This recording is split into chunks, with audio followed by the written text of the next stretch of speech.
Alright, so as you saw from the last video, we've added all our actions to update our state. We added add item, remove item, increase count, decrease count. We added reset items, and also is added.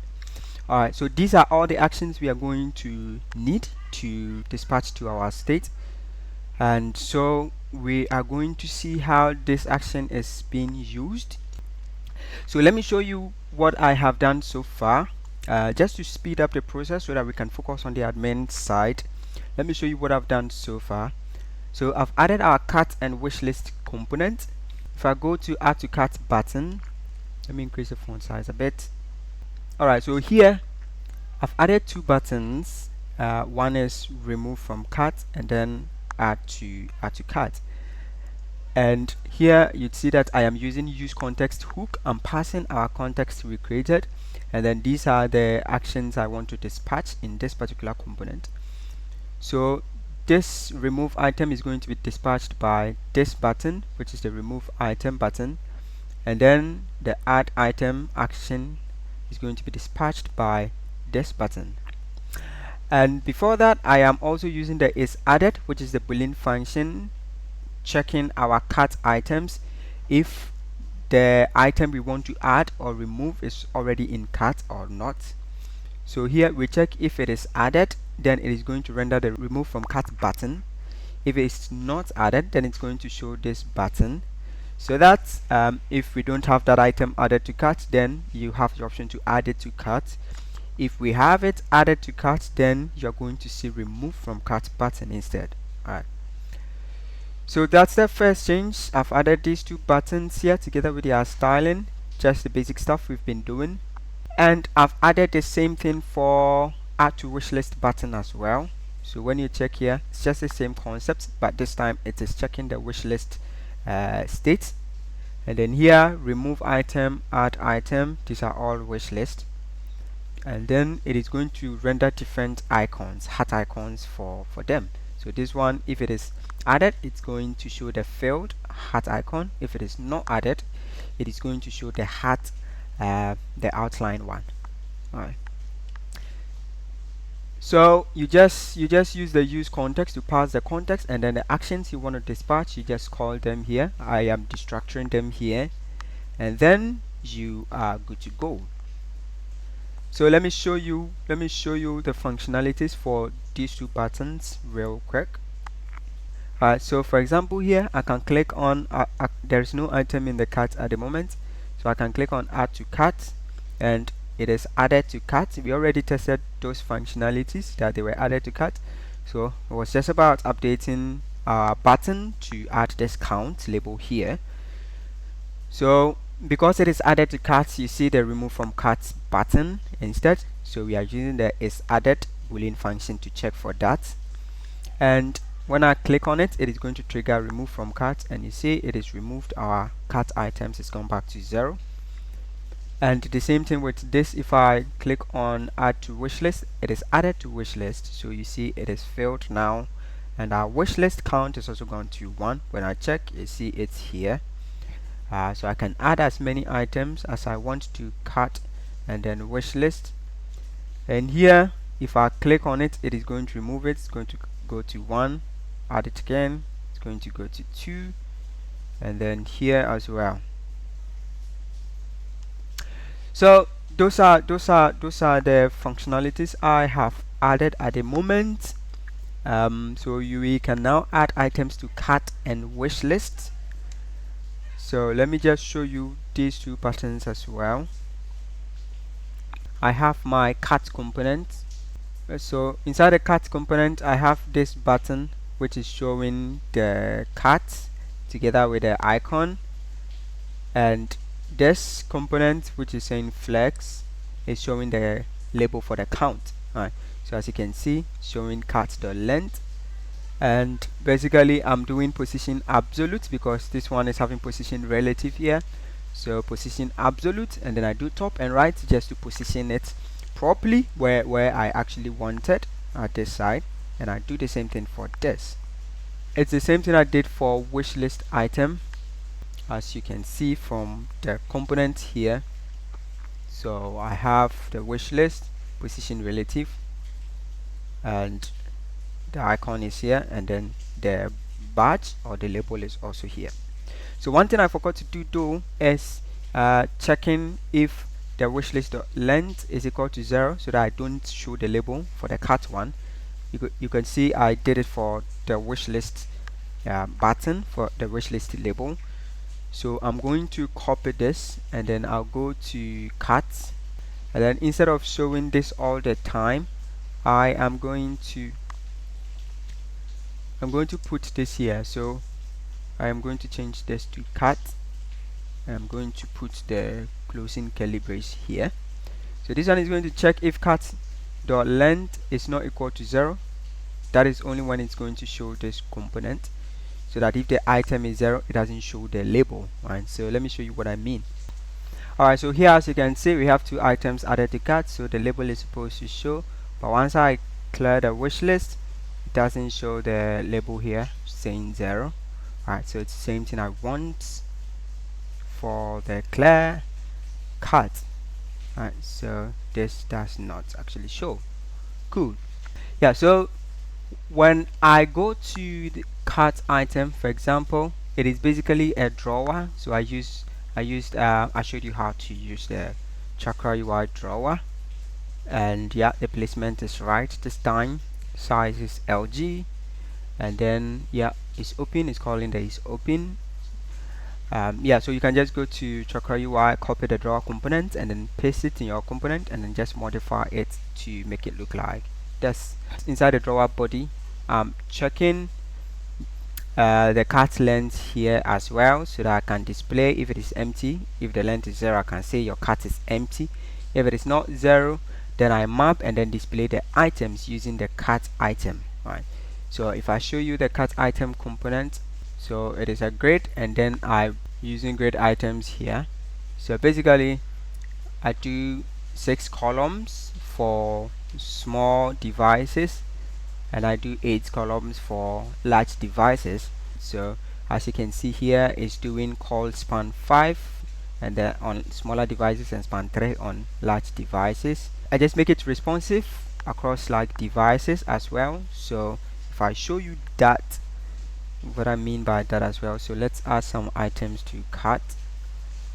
So on big devices, it's going to be 8, so this is taking 1, this is taking like 3, this is taking 2, this is taking 1, I don't know, maybe this is taking 2, who knows. So yeah, just share the grid column space for them. When I check the mobile one too as well, so let's add some items to cart. So we go here on smaller devices. Yeah, it's supposed to display like this, top and down. Yeah, so you can just play around with the grid items just to have a grid settings that suits how you want to display your items basically. But as you can see from here, there are a couple of other buttons I am using here as well. So for example, the decrease count and then the increase count. So as you can see, I'm using a button together with the input, and then another button here for decrease count. So this is going to dispatch the decrease count action. This input is going to receive the count, and then this is going to dispatch the increase count action as well. So we already tested our functions, so I can just go ahead and use them here and make sure they are dispatching to the correct state, in this case cat. And yeah, if I need it for wishlist, I can do the same thing for wishlist by just passing the key as we did.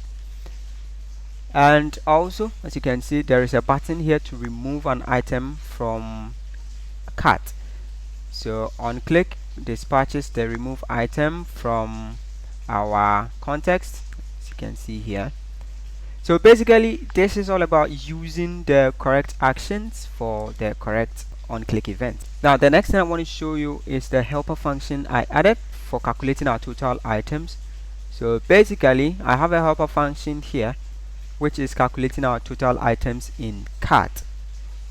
So here we have calculate items total, and it receives the items, that is the items in the cart, and it's going to first of all do a map, get a count, and then the price. And then after that, we have a list of items with count and price. and then we'll just do a reduce on it. So the reduce is actually going to accept the previous value and then the current value. So this is basically the accumulator, and this is the current value, which is going to be used to add to the previous value, right? So we have the previous value. We want to multiply the price and count of the current value and then add it to the previous item. It is going to accumulate a sum of all the prices of our items based on the count, and then it's going to return that. So this is basically a functionality which calculates the total items for our items in cart. And when you come to cart, if I show you, this is where I am using it. So I have the clear cart and then checkout button here, and then at the side I am doing calculate items total, calling that function and passing cart. And note that cart is actually coming from the context, which is the cart items we have from our app context.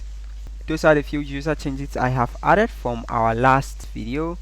So yeah, just to quickly finish the functionality of adding to cart and wishlist, and we can now focus on our checkout and then our admin side.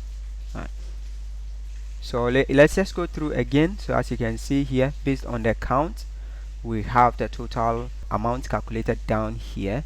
And then for example, if I increase this, as you can see, because the count for this is going to 2, this one doubles and it also reflects down here. Alright, so if I click on this one to see, it can be removed and things like that. And as you can see, the total is also calculating. So yeah, that is it about our cart and wish list. The next page we are going to create is our checkout page. Alright, so with the checkout page, I am going to create another page in app. So here I'll first of all create a folder, call it checkout, and then inside it I'll create my page.tsx file. So page.tsx, and here I'm going to add my checkout page. So I'll paste this here, and then this is the component I am going to create in features. So I need to import this.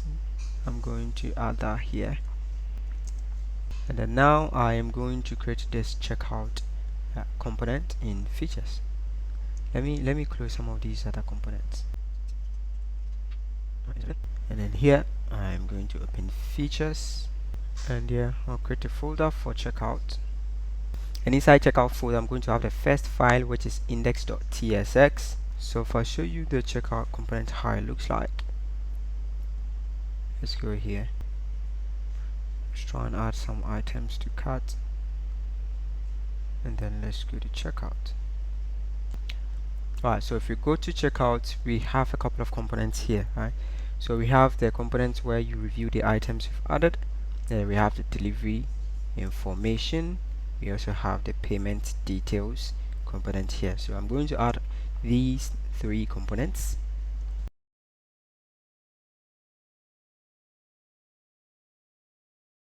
Alright, and these are all components I'm going to be importing here. This is where I'm going to have the general layout. Alright, so I can do RFC, and this is going to be checkout. Okay, so here first of all going to have a flex item, because we have the page divided into 2, this side and this side. So I would have a flex item. Now I'm going to add the responsive width. So base 100% and then LG 90%. That means we also have to add margin X auto. I'll add that here. And then with a flex direction, we want it to be responsive. So like on large devices, it is going to be row, as we see here. Yeah, but on smaller devices, if we go to checkout, and as you can see, we have a top and down. So we have the review items, the delivery information, payment details, and yeah, so it's going to stack up and down, right? Which means our flex direction is going to be row on large devices and column on smaller devices, right? So that's what I'm going to add here, and then I will also add some gap to rem, and I need to import this from Chakra. Here I'm going to have two layouts, one for this, and then the other one for this. Right. I will use stack. I'm going to add some props here. I want the spacing to be 10 between the cards. Initially, the direction of the stack is going to be column, which means up and down, so I don't have to change the direction. I can add a spacing and also add a width. So spacing is going to be 10, and then width is going to be 60% on large devices, 100% on smaller devices.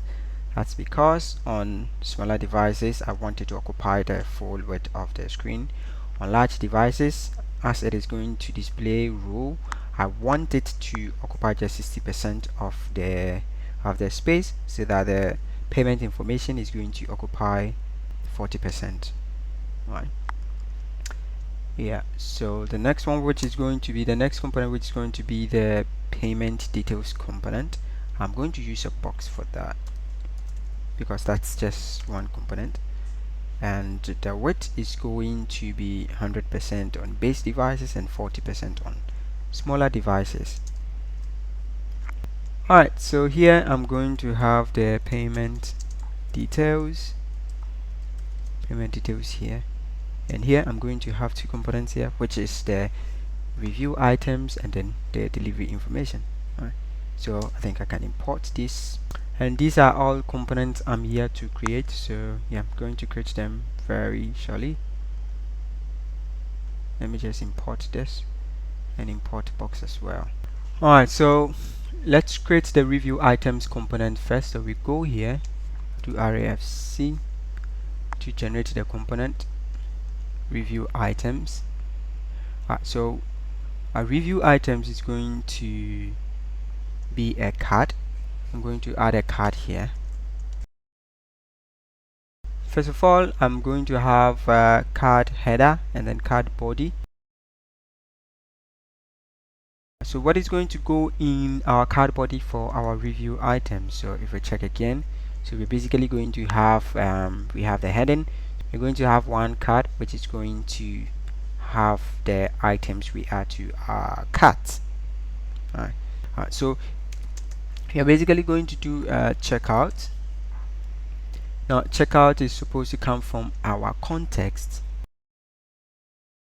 Right, so use context, app context, and then we are calling the state, and then on state we want to get a checkout, and I need to import this as well. Import this from React, and then import this from our context.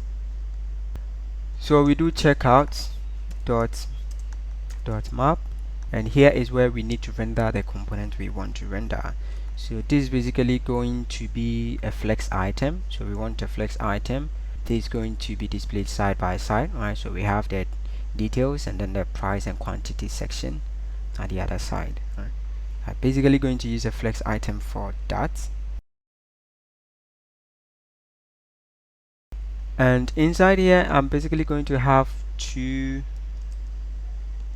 components. One is going to contain the image and then the name and description of the item. The other one is going to contain the price and then a quantity. I have the image for the first item, and I have a box which is going to contain the name, and this is going to get a description of the item.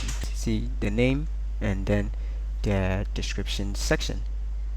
So let's import this.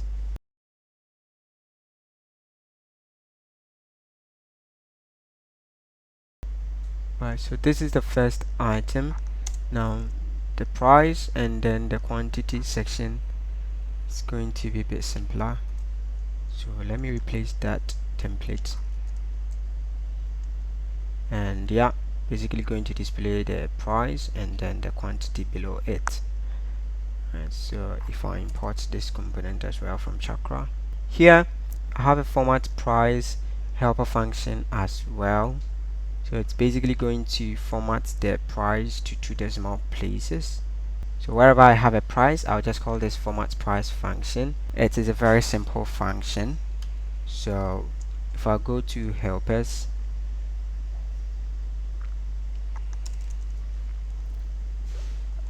the function is called format price, which is going to receive a value. It's going to be a number, any number at all, and it's going to do a to fixed, and this is basically going to change it to 2 decimal places. So even if I have 2, it's going to say 2.00, and so we can use the to fixed on numbers to format them to like 2 decimal places, 1 decimal place, or any number of decimal places we want.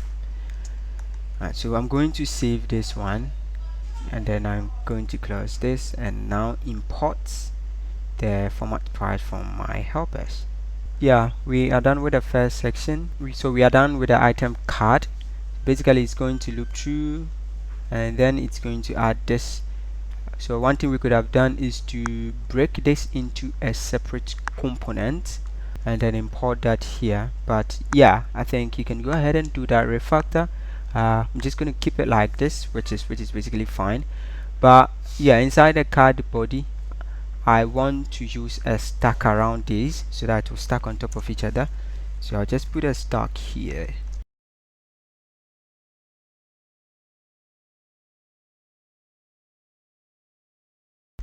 Alright, so let's import this as well from helpers. And yeah, our review items component is basically done. So when we come here, we can actually import that. So our next component is delivery information component. So let's create that. Actually, I'm actually going to copy this. Actually, let me copy this whole component. And then when I go to delivery information, so let me bring that here, RFC, generate that, and I will replace it.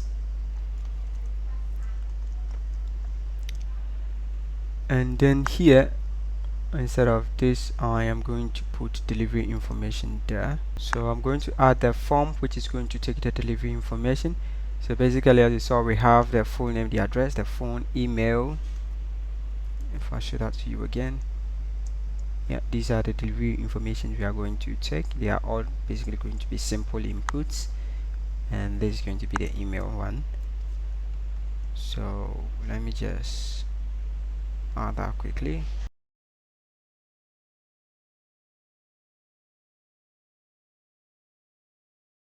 Alright, so once I have that, I can save it, come here, and then come and import the delivery information component. Alright, so the next card I have to add is the payment details card, and as you saw, this is a card, and we have the heading payment details, we have an input and then a button, we have the payment options, we have the subtotals. So basically, it's going to be the subtotal, the actual total of the items we have here, and then we are going to apply a tax of 10%, coupon discount, and shipping cost, and then after that we calculate the overall total here and also on this button. Alright, so I'm going to quickly add that component, and I'll take you through the component just to show you what is in there. So I'll go through the payment details component here.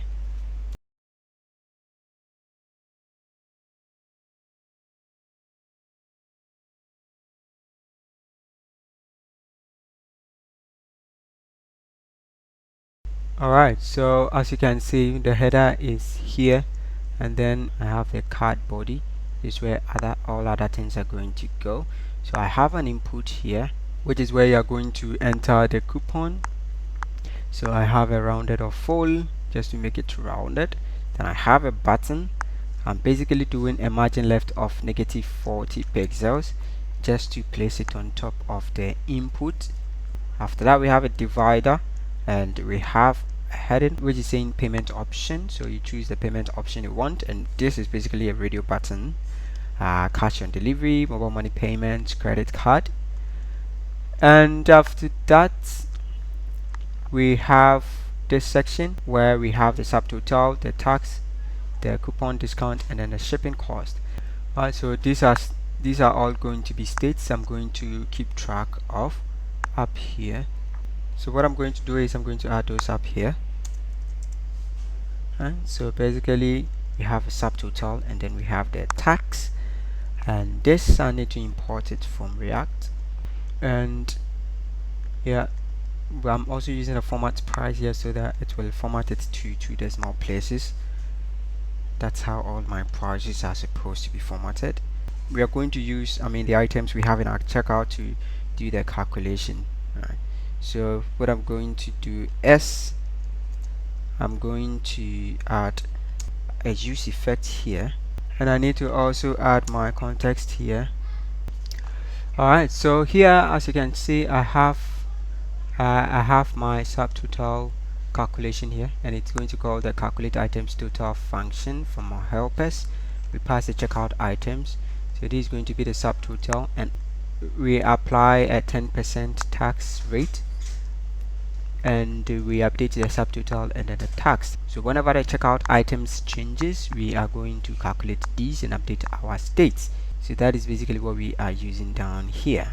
So that is very simple calculations we are doing, and when I save it, I can now come here, come and add my payment details component.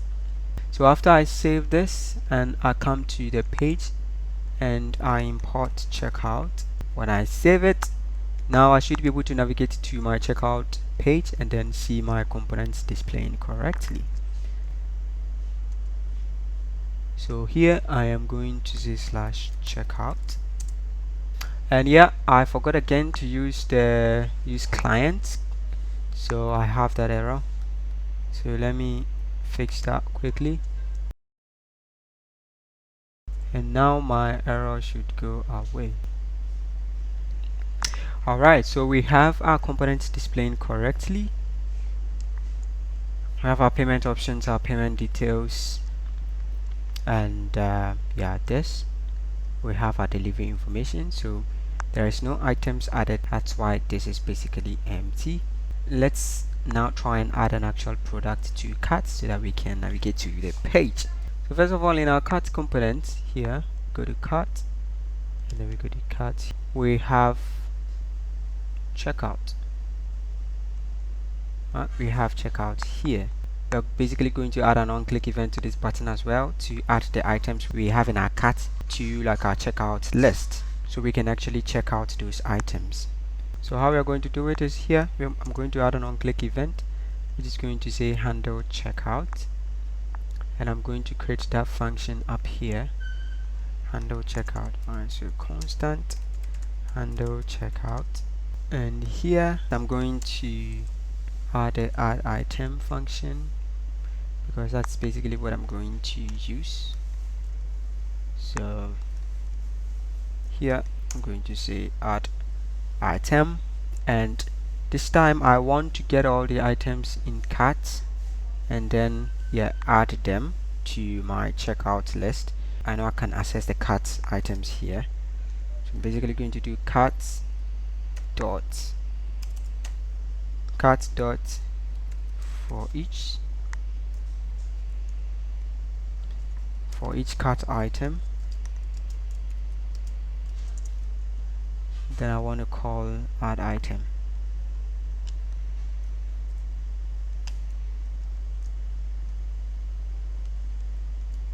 Right, and here I have to pass the key which is going to be checkout this time.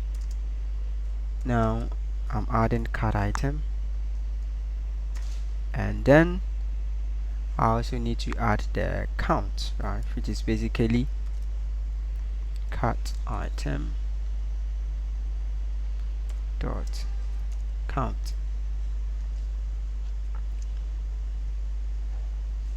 Alright, so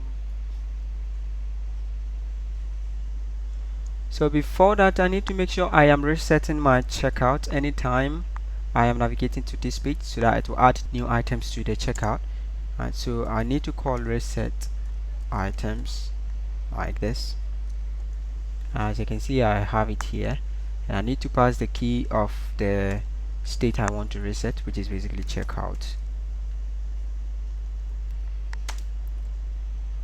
Alright, and then one thing I want to also do is whenever I click on checkout, so for example on the finished up here, if I click on checkout, I want it to close the drawer as well so that it will navigate to checkout component. So as you see, this is for open, there is on close for our disclosure for the drawer. So I am going to call on close, and yeah, this should do the job. You can try and then add actual items to cart. So let's go to products, and here we can add some items to cart, and then we want to check those items out. So I'll increase the quantity for this one maybe to 3, this one to 2, and then yeah, this is going to be our total. And then when I click on checkout, so this is supposed to go to checkout page, and it is not going to checkout page yet, and I know the reason why. That is basically because we don't have the navigation link for that. So as you can see here, what we are going to do again is to add a next link and then say href/checkout, and put a closing tag here, and this is going to come from next link. Alright, so if I want to actually format my import by removing some of the import I'm not using and also formatting it alphabetically, I can just do Ctrl Alt O, and this is going to format all my imports for me nicely. It will remove the unused imports as well. So in VS Code you can do Shift Alt and then plus O, that is on Windows. So now if I go back here and I hover my cursor on it, now I can see the checkout. I can see /checkout, which means it should now take me to my checkout page, and there you go.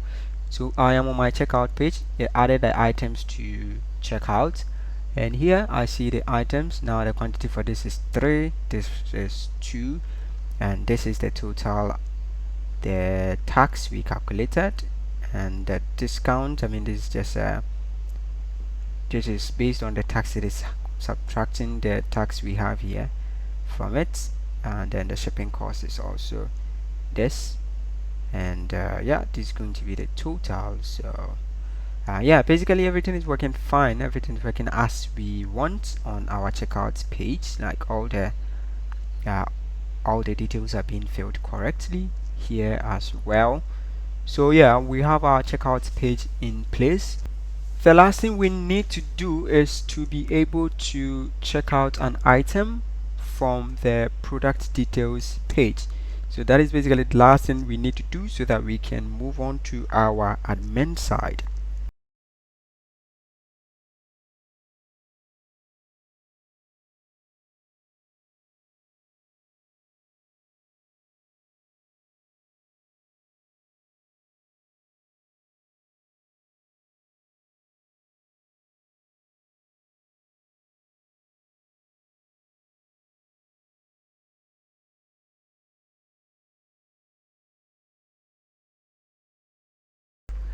Alright, so as you can see, this is just a placeholder product for like our Slack page, our product details page, and that's because we are not actually fetching real data using the Slack yet. So here right now we can try and then click on this buy now. So for example, I can increase the quantity to 4, and then when I click on buy now, it's supposed to take us to the checkout page with this item. So yeah, it takes us to the checkout page. This is the item price, and then the quantity is 4. Alright, and it does the calculation for us, right? So yeah, this is for one price, and then times 4 is going to calculate this for us. So our checkout is working.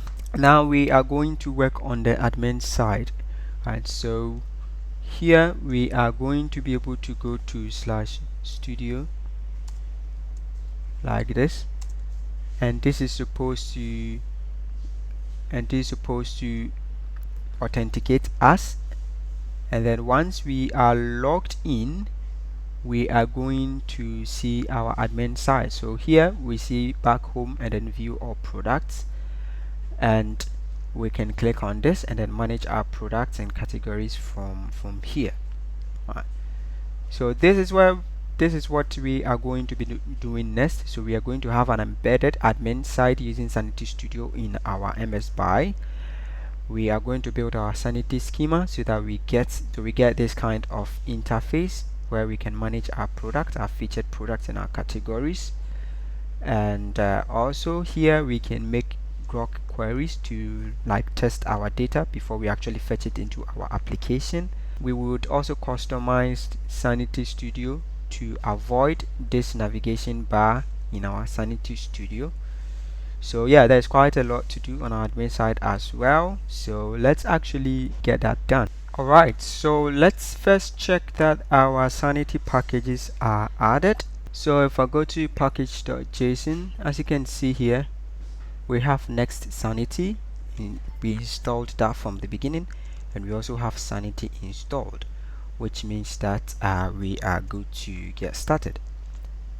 So the first thing I'm going to do, I'm basically going to close all these opened files, and I am going to close this. And in the root of my application, I am going to create sanity.config.ts file. So sanity.config.ts. This is where we are going to have our Sanity configurations. We are going to export a constant. So export constant. I'm going to call it config, and this is basically going to be an object, right? So this is going to contain the configuration for our Sanity. Now the first thing is the name. So the name is going to be default. Now the next thing is going to be title, right? So what is the title of your application? Mine is MS BI, and because this is 2, I'll just add 2 because I already have MS BI. So I need to add the ID of my Sanity project here, and I am going to show you how you can create a new project and get the ID here. Now you are also going to need something we called data set, and all the time it is going to be production. And also I'm going to add 2 plugins. The first one I'm going to use is the desk tool,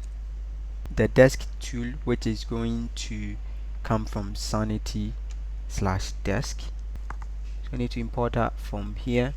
The second one is going to be the vision plugin, which is the plugin that makes us query for data in our Sanity Studio using Groq, so that we can actually test it before we add the actual query in our code.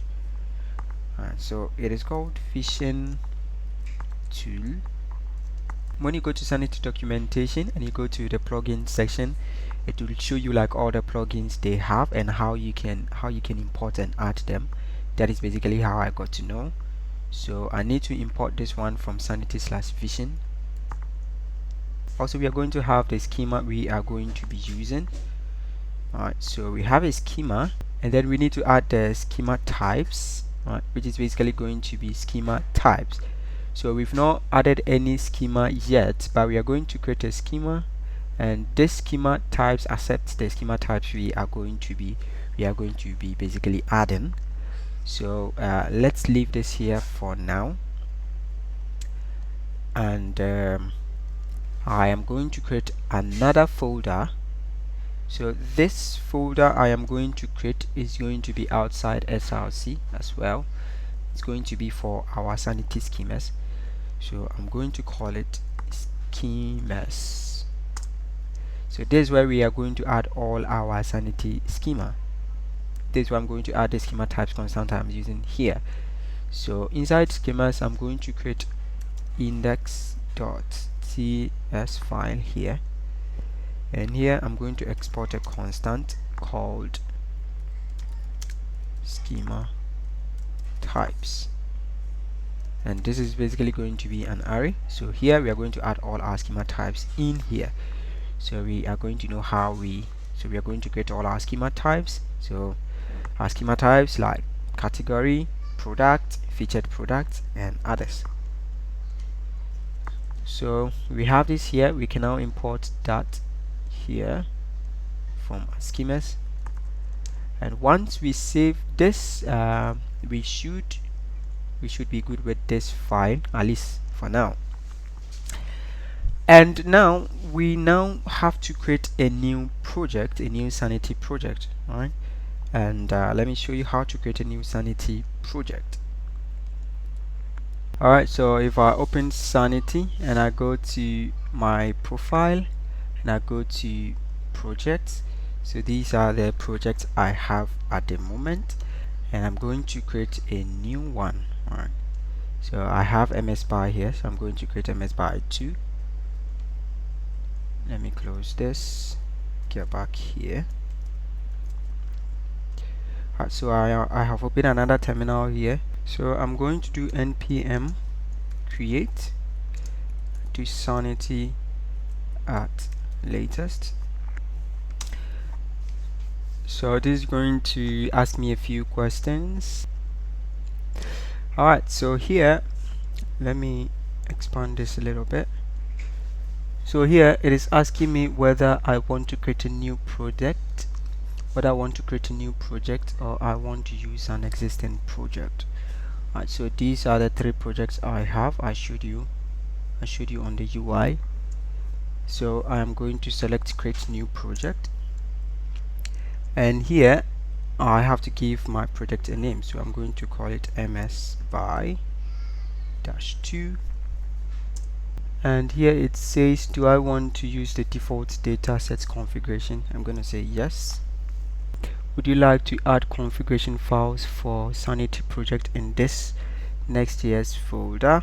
So because I already have the Sanity configuration file added, I am basically going to say no for this one. And it says project output is going to be this, and I'm going to do a clean project with no predefined schemas. And it says, do you want to use TypeScript? Yes, I want to use TypeScript. I want to use npm. So what this is going to do is it is going to actually create a new project for me. As you can see here, it's added this project, added the index.ts file as we already did, added this config, sanity config file. This is the title of the project, and here is where I can get a project ID. So what I'm going to do is I'm going to copy this project ID here. I'm going to bring it to this one. And I can close this. So here I don't actually need this folder, because I'm going to add my schemas here, and I have the sanity as part of this project. So I only wanted the project to be created so that I can get the project ID. I'm also going to go and check my profile and see if the project has been added, if new project has been added there as well. And yeah, as you can see here, the project has been created. So if I click on it, here, this project was created a few minutes ago. This is the project ID. I can also copy from here, but I've already added that. And here, when I go to dataset, the dataset is production, and that's what we added. Now we need to go to API, and here is where we have to add our cross origin. Right? So basically our cross origin is going to be the website URL where we are going to actually fetch the sanity data from. So we want to first of all add a local host. So I think we have localhost 333 by default added. I want to add localhost 3000 as well.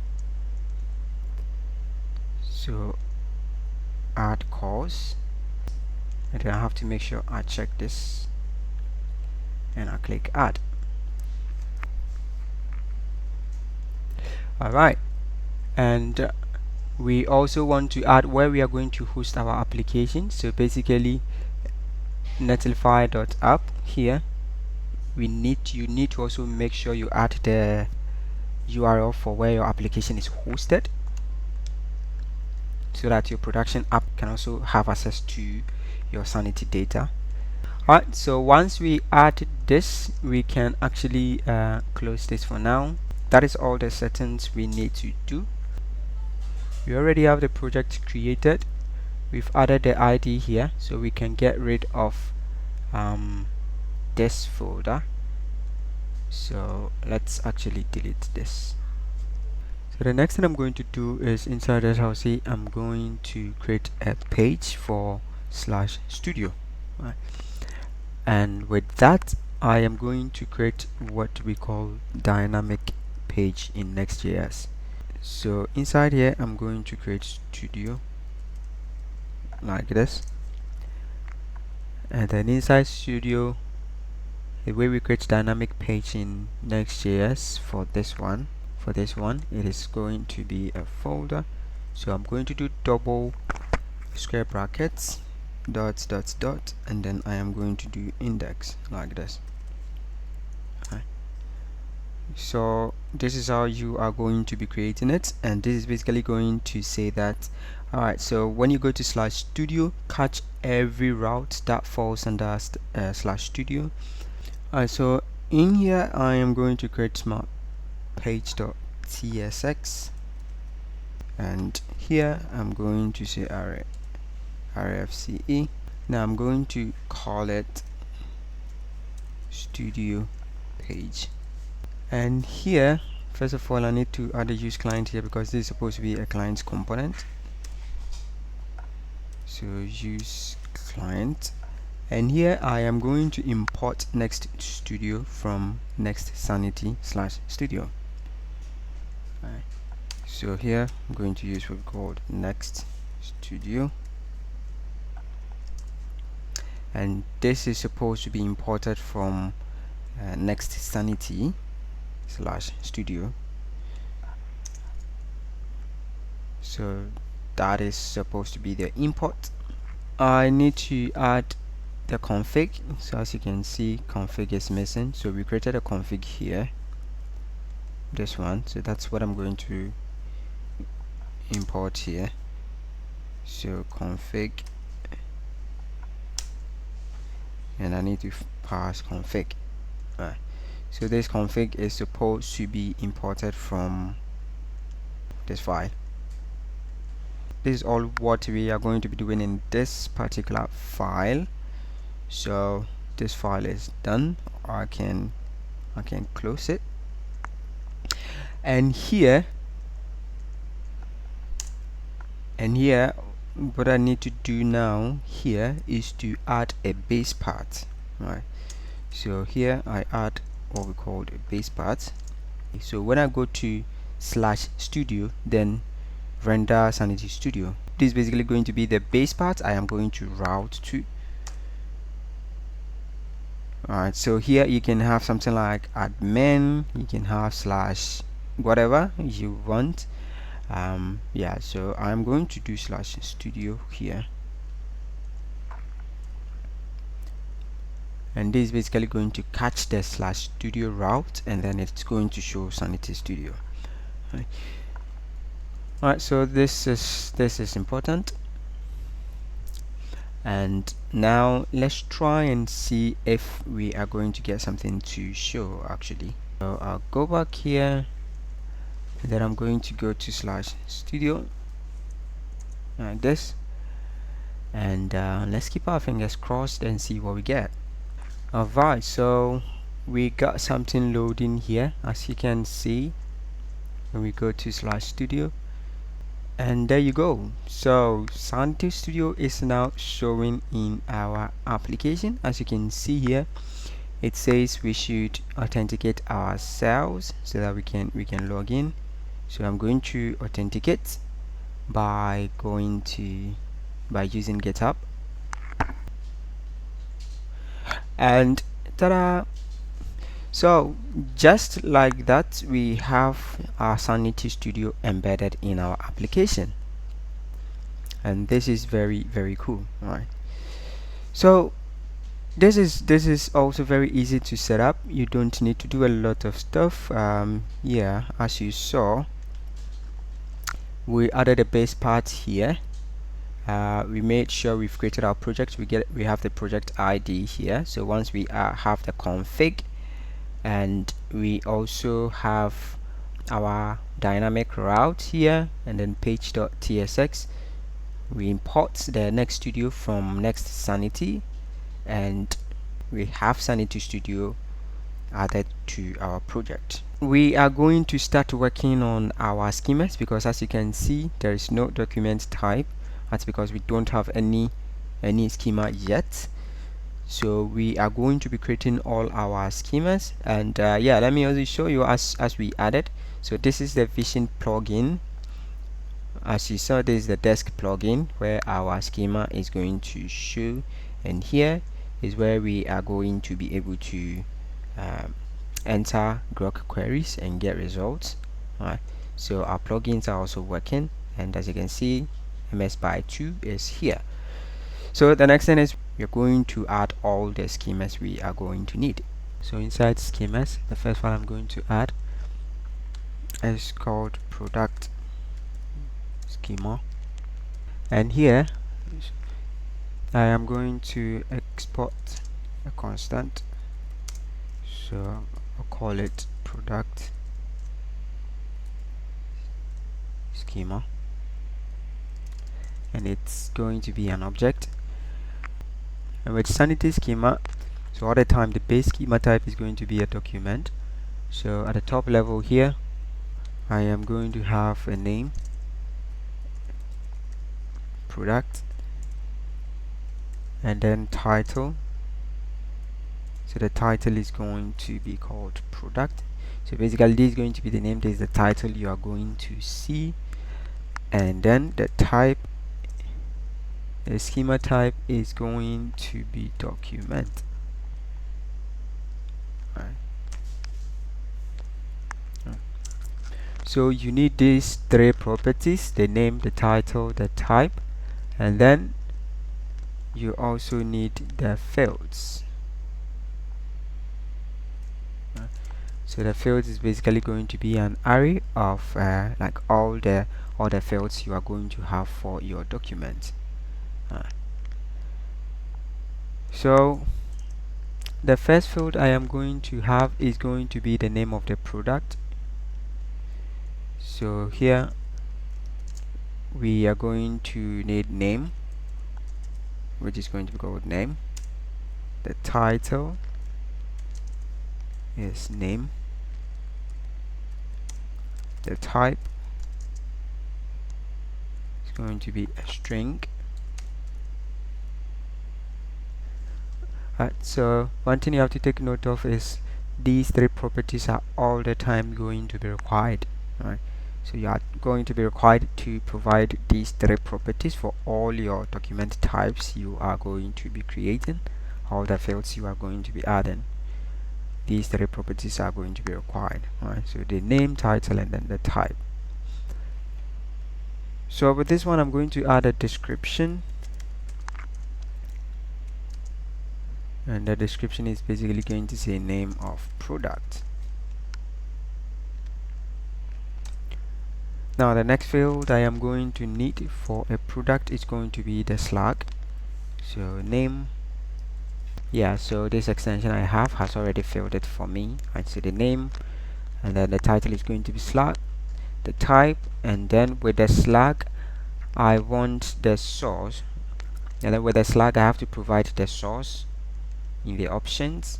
So the source is going to come from the name, and then the max length I want it to be 100. Yeah, so I'm going to generate the slug automatically from the name here. That's why I added the source. So this is a type, a schema type in Sanity. Once you provide this, it knows that you're going to generate what we call, you're going to generate a slug basically. So the next field I am going to need is the price, and that is going to be a number.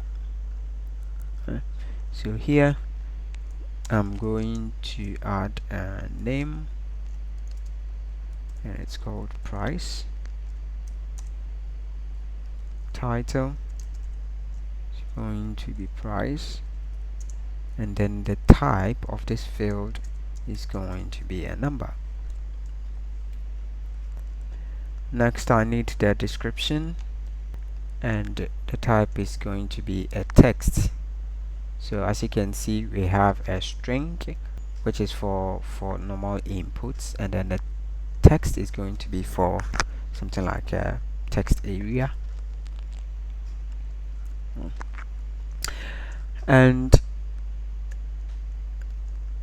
I need the category the product belongs to, and as you saw, a product is going to belong to a category, but we're also going to create the category schema. So basically, the category a product is going to have is going to reference a particular category we are going to have, right? So we are going to create what we called a reference schema type, right? And with that, I am going to add the name. It's going to be called category.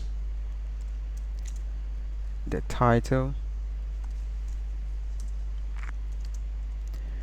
So the title, I'm going to make it product category.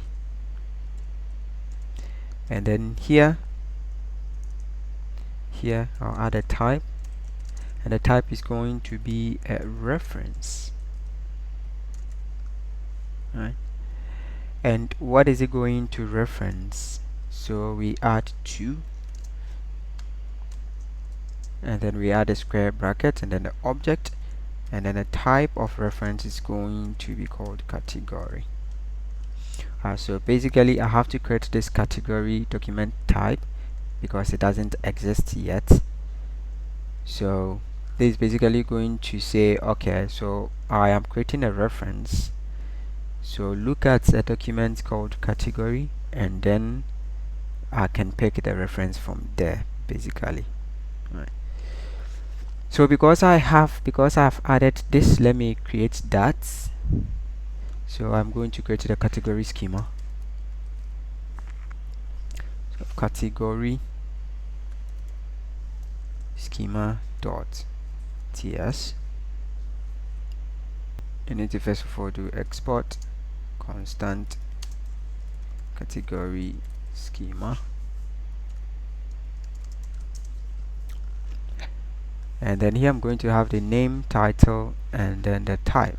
Right, so name, so categories, and this is what we are basically referencing here. So the your reference type should match with the document name you actually create. Alright, so with that, I am going to add a title and then the type. So this is also going to be a document, as I mentioned.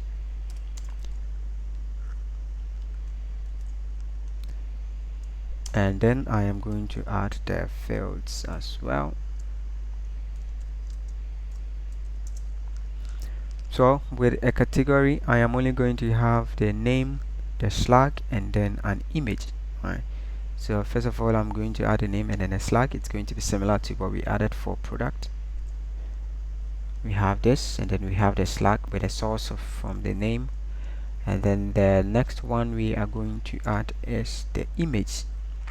So the name is going to be image, title, and then the type is going to be an image here. So we have a schema type of image. Okay.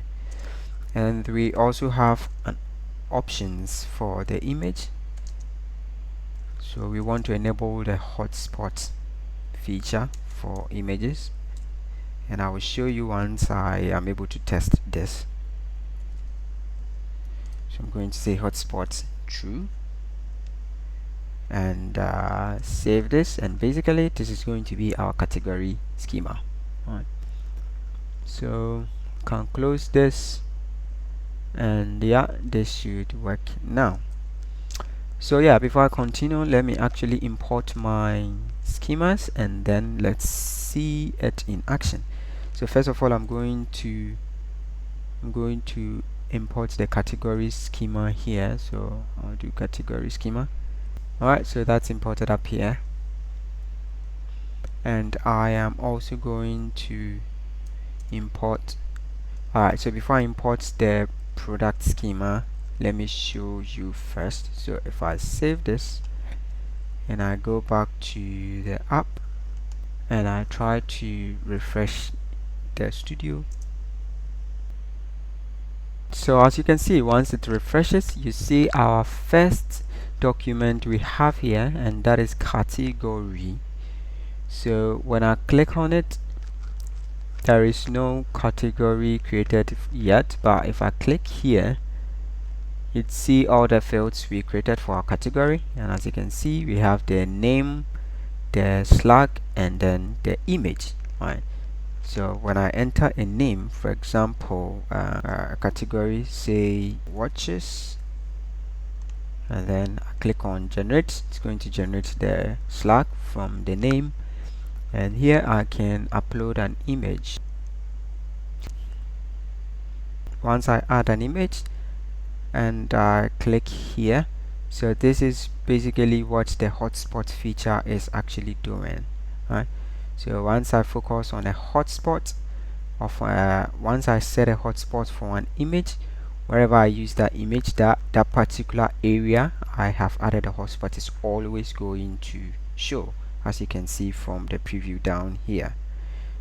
Alright, so no matter how I use the images, the hotspot area is going to show. So we have the categories schema in place. Now let me add the product schema as well. So here I can put a comma and say product schema, add that as well. Let me save it. Let's go back, make this refresh again. Alright, so this is refreshed. As you can see here, we have our product document as showing here. When I click on it and I click here, we would see the fields we've added so far, and as you can see, so this is a description for the name.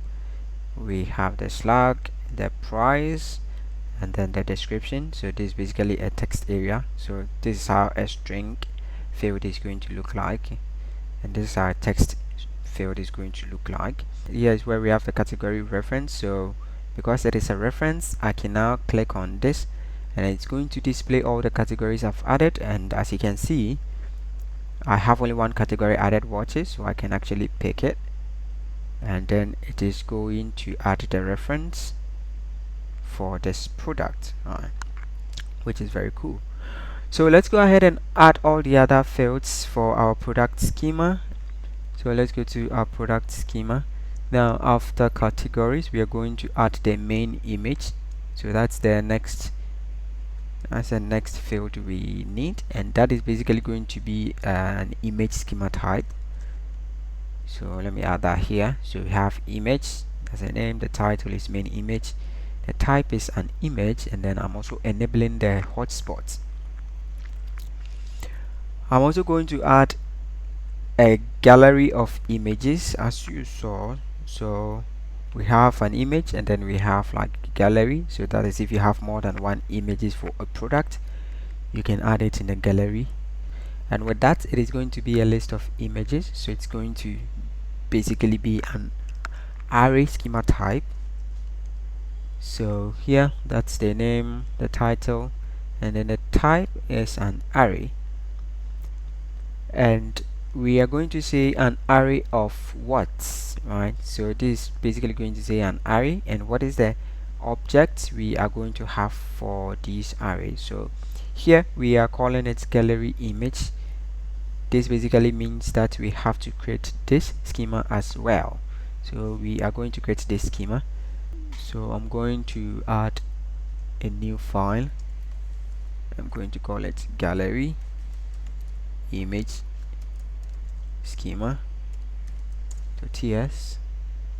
So the type is going to be an image. We also want to enable the hotspots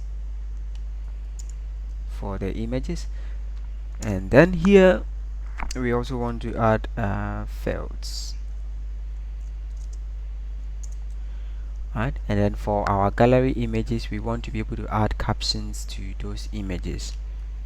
So it's basically going to be a string. So I add a name, title, and then the type is a string. And then options, I'm setting is highlighted true. So let me put a comma here, and this should be fine. Alright, so as you can see, the name is called gallery image, and that is basically what I am using here. Alright, so our gallery image schema is also complete. That's all what we are going to have in this file. So next, after gallery, we are going to have the rating, and the rating is basically going to be an object. So as you saw, we have the rate and then we have the count. So I'm going to have an object schema type as well. I'm going to have the name, the title, and then the schema type is going to be an object. And here, if it is an object, I can add fields,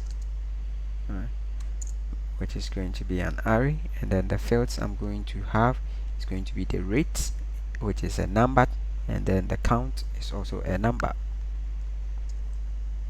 So I add that, save it, and yeah, that is basically what we are going to have for our product schema.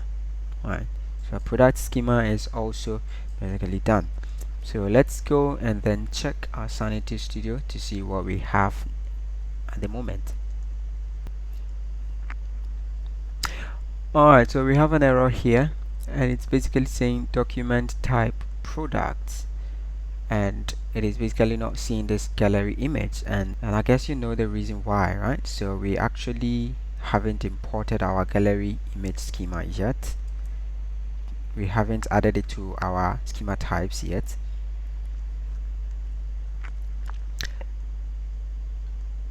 So we go to index, and then we are going to add the gallery image schema. Once we add this, our error should go away now. So the error is gone now. We now see the product schema, and when we check here, now we have our main image and we have our gallery images, so we can add more items. So when we click on it, we have the option to upload an image and then add a caption here. And here is where we have the rating. So we have the rate and then the count, right? Which is very cool. So from the finished app, we only need to add the featured product. It is going to be very simple. So I'll go here. I'm going to create the last schema we are going to have, and I am going to call it featured items schema .ts. Here I'm going to say constant, need to do export, and I'm going to call it featured product and categories schema. Right, and it's going to be a document type. Now I'm going to have the fields. And here I am going to have a reference, because this is basically going to reference either a product or a category. So basically we are going to have an array of category references, an array of product references, right? And that is basically what I'm going to show you how to do here. So inside the field, I am going to have my first one. I'm going to have the first one, which is going to be top categories, and here I'm going to do title top categories,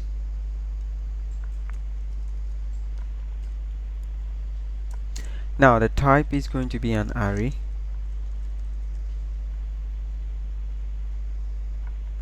It is going to be an array of reference, right? So you do of, and then inside the object you do type like this, and the type is going to be a reference, and then we add the 2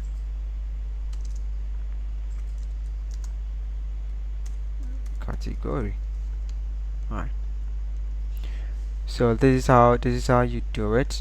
It is going to be a list of top categories. So here I need a colon here. So it's going to be an array of all the top categories. So we are basically referencing category. So an array of reference referencing category. So this is supposed to be type, right? And we are going to have the same thing for our most selling products, our best deals, and our trending products as well. So I'll copy, and this is going to be most selling products. Same for the title. This is going to be an array. It's going to be a reference, but this time it is going to be product. So basically a product. And yeah, we're going to have the same for best deals and trending products.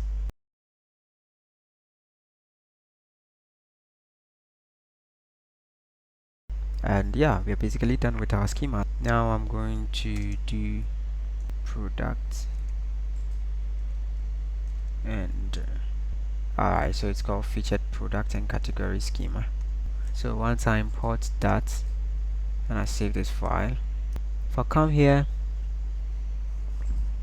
alright, so now if I come here, I should see my featured product showing here. So when I click on it and I go to add new, so I have top categories, most selling product, best deals, and then trending product. So here I can add a list of top categories, and this is basically a reference to categories. So when I click on it, I can add a category, and I can add more. So if I have more categories, I can add them here, and then here I can add products. Right? So at the moment I don't have any products, just this untitled one I tried to create. Yeah, so here I am going to add all my top categories here, and then I can make a fetch for them. So this is how our schema is going to look like. Alright, so the next thing we are going to do is, as you can see from here, now on our finished app, we don't have the navigation bar showing. We have it showing for all the other pages, but not for our admin side. And that is basically what we want, because we don't want the navigation bar to show on our admin side. Same with the footer. So when I go here, I have the footer showing here, and I don't want that because this is the admin side, and these are basically for the user. It's not for the admin side, right? So we don't want to show the navigation bar. We only want to show Sanity Studio, right? So it is a problem now. How do we actually get rid of the navbar and then the footer from our admin side, but keep it on all the other pages? I'll go back to VS Code, and then here I'm going to close some of these. So in Next.js 13, there is a new concept called route grouping, and basically that is what we are going to use to solve this problem. Right. So as you can see, we have this layout.tsx file in app, and then basically that is where we have everything else as a child. So we have the navbar, and then we have the footer, and everything else is a child. All our pages are going to be rendered here, and basically we are going to have the navbar and then the footer. Right. So to avoid that, we are going to use something we called route grouping. Right. If you want to group routes, you're basically going to have to do brackets. So this time it's going to be brackets, and I would have one for my user side. So this is basically going to say, okay, I want to create a route group, and basically this is not going to be a page. Once Next.js sees the brackets, it knows that this is not going to be included as a page. Alright, so what I can do is I can add all my user pages inside this folder. Alright, so here I can select this.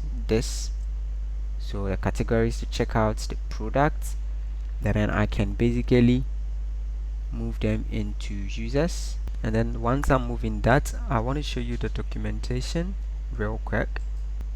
Alright, so here as you can see, route groups in the app directory, nested folders are normally mapped to URL paths. However, you can mark a folder as a route group to prevent the folder from being included in the route's URL path, right? And this allows you to organize your route segments and project files into logical groups without affecting the URL path structure, right? So basically this is basically what we want. We want to be able to organize our user and admin side and have different layouts for our user and then our admin side. As you can see, I've moved these pages into the user. Now I'm also going to move the main page in there, our home page there as well. So I have it here, and here I can move this layouts file inside here. So what this is going to do is all the pages under this user is going to use this layout. So I can create another one, brackets, and then I am going to call it admin. So this is basically what is going to have our studio, and here I can have a different layout for this. So I'm going to create layout.tsx. Alright, and in here I'm going to have, alright, so I have title, and then I have the description, the meta, and then the only thing I'm going to have here is the children, right? So I'm not going to add anything like on navbar or footer here, so that should be fine. So when I come here, it's just going to show the children. So if I save this, now I need to move the studio folder inside here. And yeah, once this is done refreshing, as you can see, we have ms by 2 desk, but we don't actually see the navbar as well as the footer here, which is very cool. But we are still here. Localhost 3000/studio, and once we go to our home page, as you can see, we still have the navbar here, and we have the footer here as well. Alright, and yeah, it's the same for all the other pages, but we don't have that when we go to /studio, which is basically what we want. So the next thing we are going to do, we are going to try and customize Sanity Studio, like the theme here, to match the theme colors of our application. So if I show you this one, when I click on it, you see we have the same color as we have for our user side. When I click on any of these, same with the buttons here. If I click on this, we have the same button. Even the outline of our inputs, and also our options buttons. Right, so we are going to customize Sanity Studio. As you can see, when I click on this as well, you see the outline. So we are going to customize Sanity Studio to have exact same theme as we have for our user side, so that we know like our admin side is consistent with our user side, right? At the moment it is very different. It's just the default Sanity Studio theme, right? So how are we going to do that? So let me go back to VS Code, and I am going to close this, and then here inside sanity.config I'm going to add another property. Here it's going to be called team, and basically what you have to do is, so Sanity provides you with a function called build legacy team, and with that you can pass an object with the key value pairs of like all the elements you want to change in Sanity Studio. So I'm going to call this ms team, and basically I don't have ms team created, so here where I have my team.ts I'm going to have that added here as well, right? So here I'm going to do export constant ms team, that's the name of my custom team. I'm going to use build legacy team, and this is going to come from Sanity, so I need to import that.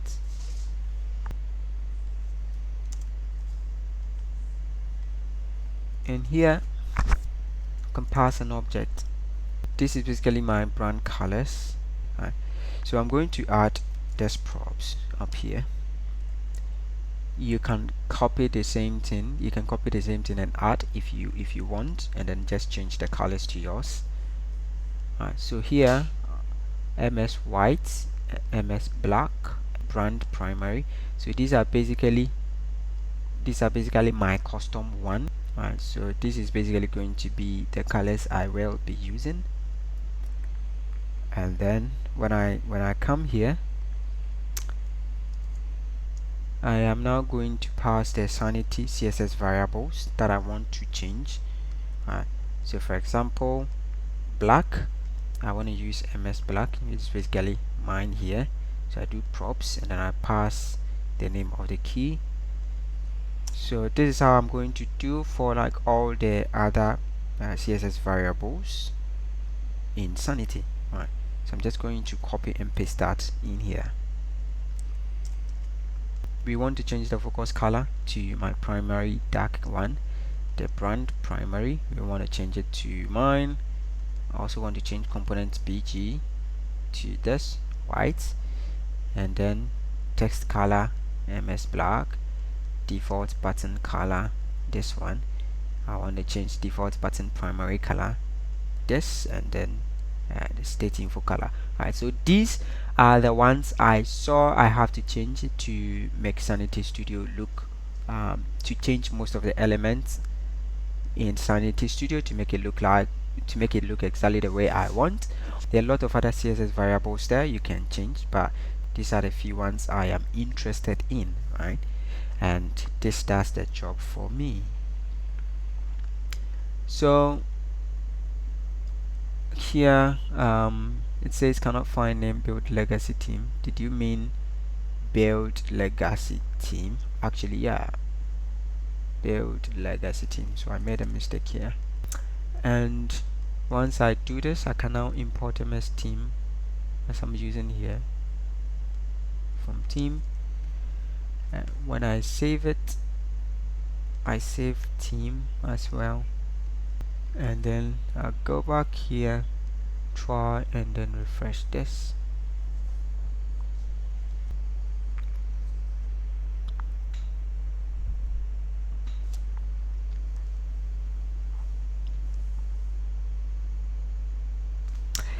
Alright, so as you can see here, now we have our team applied here.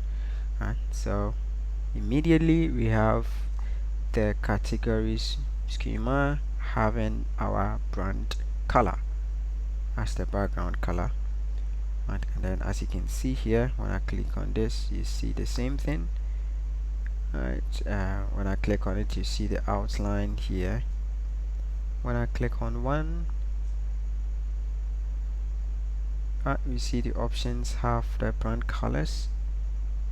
Same for when I click on this. Right, as you can see here, and these as well. and even these, right, even these ones as well, right. So yeah, that is basically how you customize Sanity Studio theme to have the theme you want. Alright. Alright, so the next thing is we are going to try and then add this header, so that we can click on it to take us back home, just to have some kind of linkage between our client and user side. So here I'm going to try and customize to have a custom component added at the top. So let me show you how to do that as well. So we'll go back to sanity.config, and here we have the studio option, and then what we want to customize. Alright, so we add components,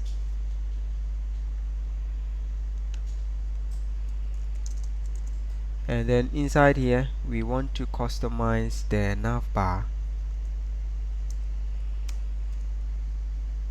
So we can customize the navbar if we want. We can also customize something like the logo and stuff like that. So the only thing we want to customize is the navbar. We want to use our own component there. So what we are going to do is we are going to create a custom component. Right. So inside component, I'm going to create a new file, and I'm going to call it studio navbar.tsx. Here I need to do let's see, generate the component. Actually I have a typo here, I don't need this. We are going to add our own component here. Alright, so we would have a div, and here I'm going to put another div here, and inside this div I'm going to have two links. One is going to say back home, the other is going to say view products, and this is going to go to the home page, this is going to go to the products page. Right, you can see I have some link styles here. I need to add that as well.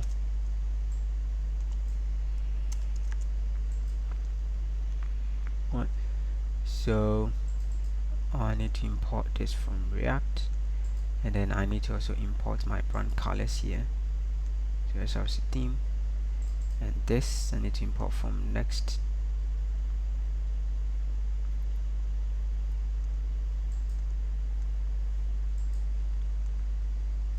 And once I do that, and I am going to add some few stylings for this div, right? So I'm going to do an inline styling just to add some padding, and I'm also going to display the items, these two items flex. So it's just a few stylings, so I'll add it here.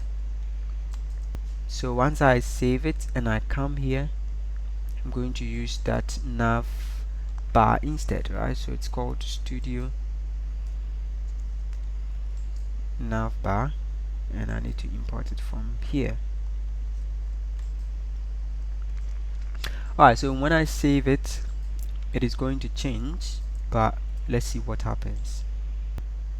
Alright, so as you can see we have the navbar we added here, but what you can also see is that we've lost the default one we have here, but we want to keep the default one and still have this one on top of it.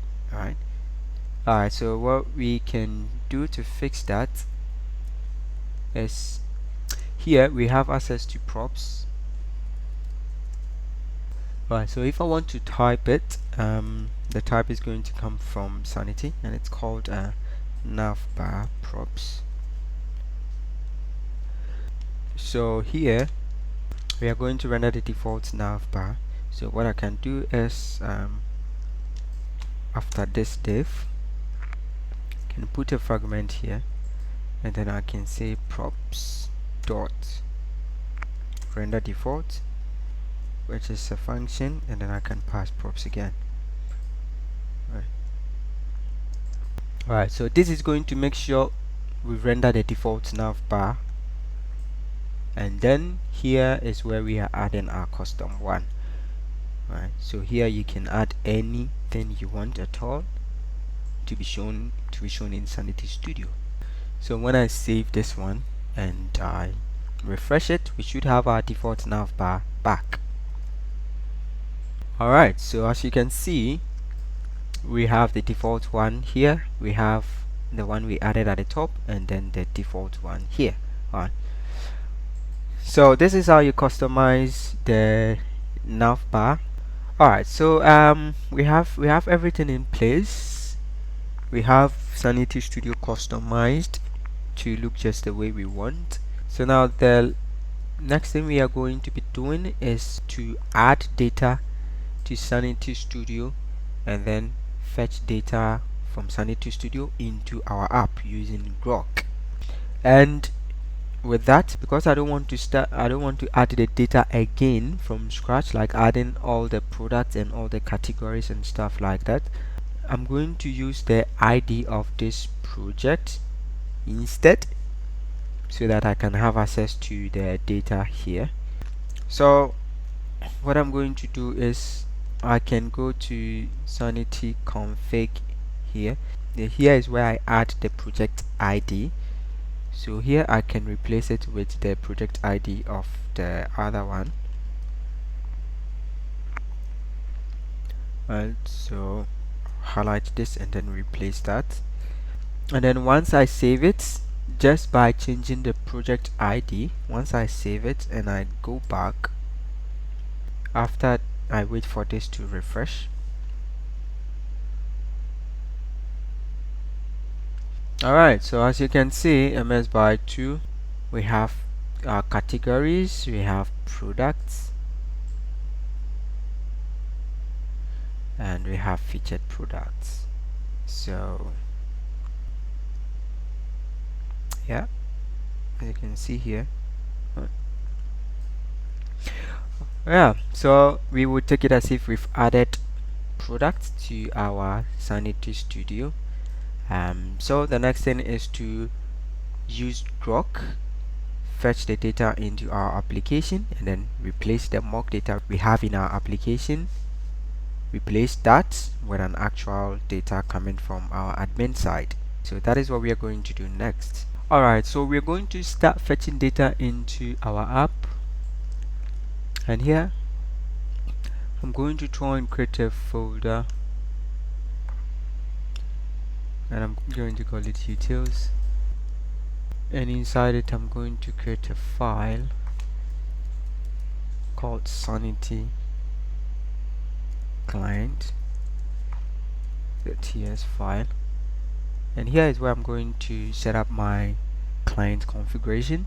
So I'm going to say export const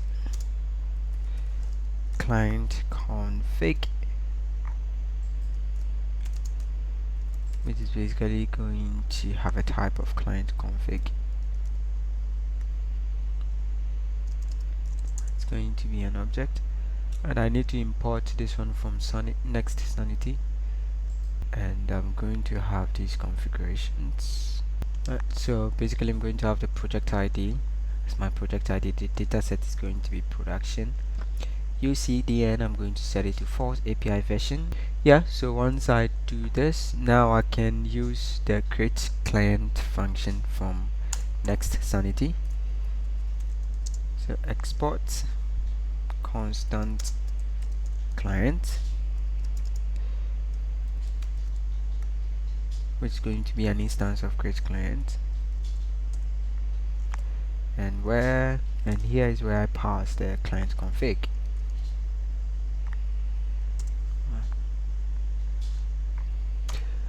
So this is a client I'm going to be using when I want to make a query to fetch a data. So before we actually start fetching data into this application, let's explore Groq a little bit in Sanity Studio using the Vision plugin, just to see how it works. And by the way, if you want to learn more about Groq, I have a tutorial recorded on it. so you can check it out and then learn more about Groq. In this video, I'm not going to actually explain what Groq is or how you write Groq. We are just going to see how you can write sample queries using the Vision plugin and then get the data. That way you can test in Sanity Studio before you actually copy that query and then bring it into your application. Alright, so here when you go to the Vision, here you can write sample queries here and it's going to give you the results here. So this is more like a way to test your application, to test your query to see they actually fetch the data you want before you can put them in your app. So for example, we can try something very simple and see. So maybe we want to fetch like the category information. So all the time you start with a star, and then here is where you specify the type of document you want to fetch the data from. So in this case it is going to be from category, and then after that you add curly braces here.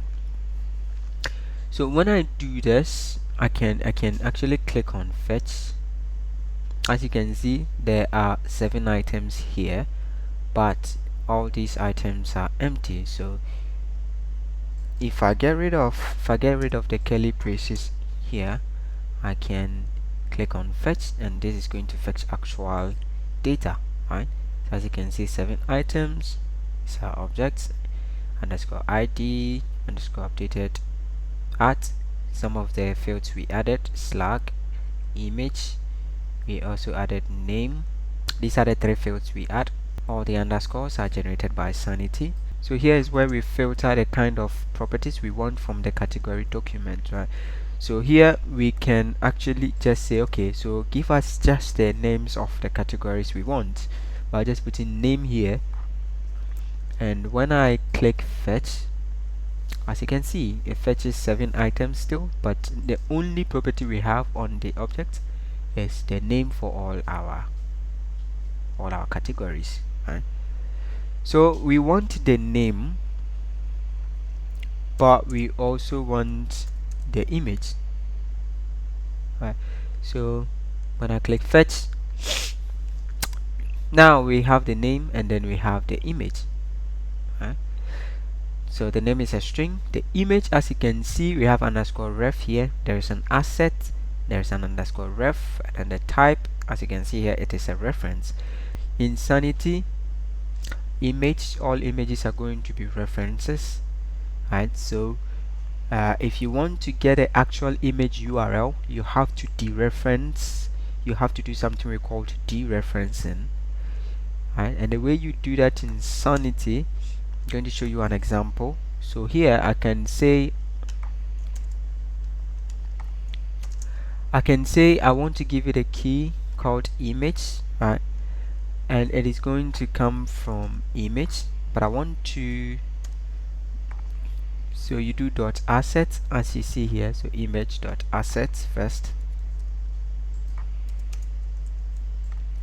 image dot asset first, and on the assets you do dereferencing, right? So when you're doing a dereferencing, you do this arrow, right? So a dash and then the greater than sign, and after that you can do URL like this, right?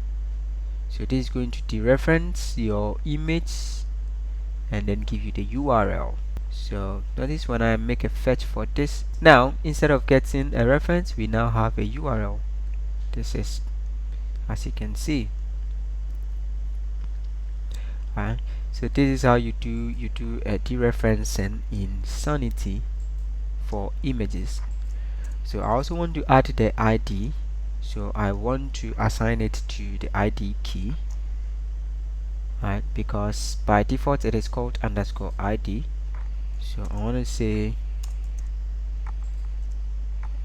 ID is going to come from underscore ID like this, put a comma here. So as you can see, this feels like regular JavaScript, right? So you have key and then value, yeah, and then this is going, and this is also the same. Alright, so when I fetch, I have the ID name, and then the image. Right. Let me try one more example. This time the type is going to come from our featured product and categories.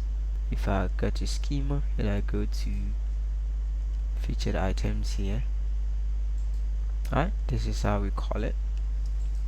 So we're going to fetch from here. Now we want to fetch the top categories. So here I'm going to say top categories, and because it is a reference to a list of categories, the way we are going to dereference that is we are going to get it from the key called top categories.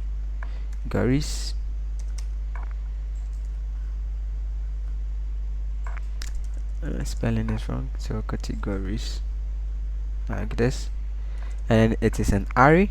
So we do the square bracket, we do the dereferencing sign, and here we specify the properties we want. So we want the ID, and then it's going to come from underscore ID. This is supposed to be a colon. We want the name, we want the image, right? So the image, and we, as I mentioned, we have to dereference the image as well. So we do image dot asset, and then we do a dereference of the URL. So when I make a request to fetch this, as you can see, we have our top categories for items: the ID, the name, and then the image of our category. Okay, so this is basically the approach we are going to use for all our queries. If you want to learn more about Groq, you can go to Sanity documentation, go to the Groq section. So actually, let me show you. So when you go to sanity.io, you can go to documentation, and here you can actually search for it. So you can search for Groq, right, and then here you can click on this one, and it is going to show you a lot of examples.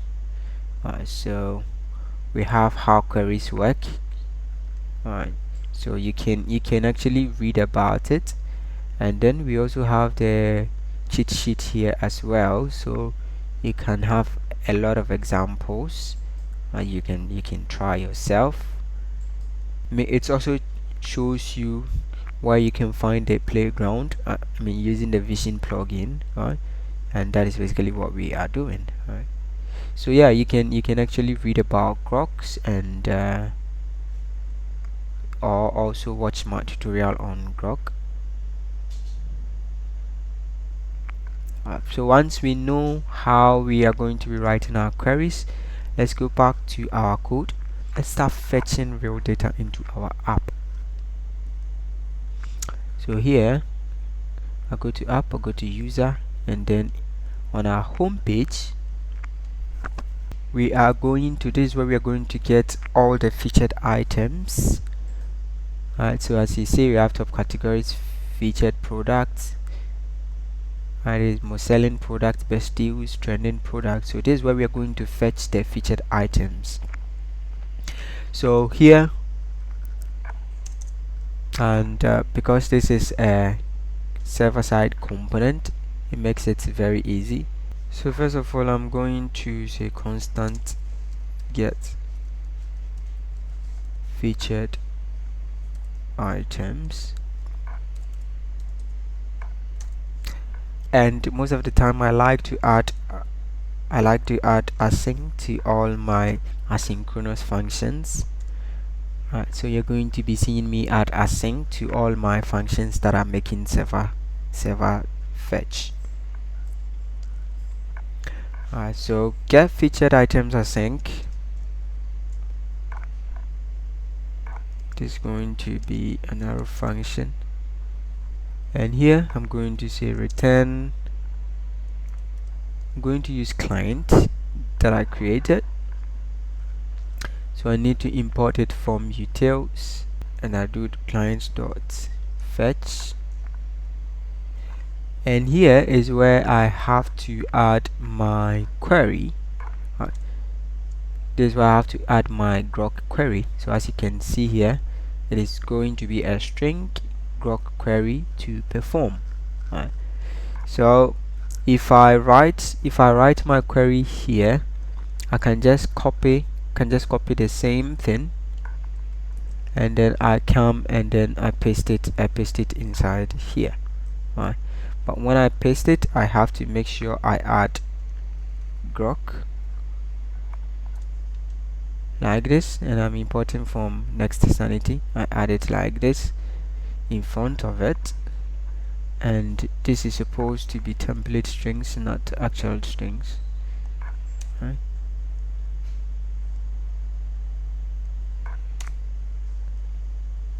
And once I do this, everything is going to work fine. So this is basically where I'm going to be putting my queries, right?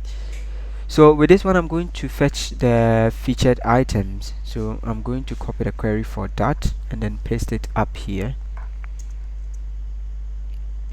and it's quite large, but yeah, I already showed you. So I'm calling it get featured items, and I'm using the Groq. I have the template string here. So here the type is going to be this. I want to fetch the top categories as I showed you. I'm getting the ID, the name, the slug, and then the image as well. Same for the products. So get from best deals, ID, name, description, price, slug, rating, and then the main image. So these are the properties I want to get for my featured products, and it's the same for this and this as well. So this is the query I'm going to be making. So instead of this, I am going to rather put this here. By default, Next.js is going to do caching behind the scenes to cache like the items I'm going to be fetching. Alright, so if the data changes at some point, because Next.js is caching, might not actually get the updated data. So one thing I can do is to add the revalidate feature from Next.js 13 to revalidate my request after 60 seconds, so that I'll get the updated data. So that is very simple. If you want to do that, you can just export a constant, call it revalidate, and then add the number of seconds here. So this is going to make sure after every 60 seconds it will revalidate my route, and then if I refresh, it actually gets me the updated data in case it has changed. I can add async here, so export default async, and then here I'm going to say constant featured items. I'm going to await, and then get featured items async, and I'm going to give a type for it, featured items. I am going to get rid of this mocks. You can just say featured items and then get it 0. As we saw from the Vision plugin, all the time it returns a list of items. So here I just want to do 0 and then fetch the top categories. So I'm going to do the same thing for all the other items. Replace this, get the best deals, most selling products, and then trending products. So once I save this and I go back home, alright, so as you can see, we are not using the mock data again. So we are now using the data we fetched from Sanity, and everything is still working fine. Alright, so the next place is to go to products and then fetch the data for all the products as well. So here we're going to go to products page.tsx, and then here we are also going to add this query. I need to import Groq, so it's called get products async, and now I need to import client. Alright, so client.fetch, and then we pass get up product query. Let's also add the revalidate. Now once we do that, we can now mark our component as async. So here I can just say async like this, and then I'm going to put products, products, import that. Alright, so we now have products here, so we can get rid of the mocks from here as well. And now it is going to use this products. So when we save it and then we go back here, when we come to products, you see that we have more products now, right? And that's because we are now fetching from Sanity, so we don't have the 10 products we added to our mocks. We have even more products, right? Alright, so the next thing is I want to be able to click on one product, and it's going to take me to the slug. It's going to take me to the product details page using the product slug, and we need to also use the slug and fetch the correct product details for that product. Let's also write the query to fetch the data for that. So here inside our product, we go to slug, and then inside here we have page.tsx, and here this is how the query is going to look like. First of all, let me import Groq. So we do type is product, and then we have to add this end. So we want to fetch from product, but we want to fetch from product and where the slug.current is actually equal to slug. Right. So you see why I have this $sign slug here in a bit. When you are doing an SQL query, this is basically similar to saying, okay, select star from products where slug is equal to this, right? So here we can also do dot, and this is basically going to say, okay, so get me all other properties on this result, but this is the one I want to modify. So ID, and then the slug, I do slug.current. There is also main image I am dereferencing, and then I am also dereferencing the category, because remember, category is a reference. So I do category, add the arrow, and then these are the properties I want from categories. And then here is where I would also get the gallery, because I'll show the gallery if it exists. So gallery is going to be a list, so I do dot assets, and then I dereference it. Once I do this, I can now do my fetch. Right, so I'm not going to add a new function here, I'm just going to do it straight away from here. So constant product is going to be product, which means I need to add async because I'm doing a wait. And here I'm going to do client.fetch. I add the slug here as the second argument to fetch, right? And this is basically what is going to replace this. And where are we going to get a slug from? So because this is a Next.js component and it is a slug, here we have access to the params. So here I can do params, just destructuring the params, and then I also want to destructure the slug from the params. And because I'm using TypeScript, this is going to ask me to type it, as you can see here. So I'm going to add a type up here, right?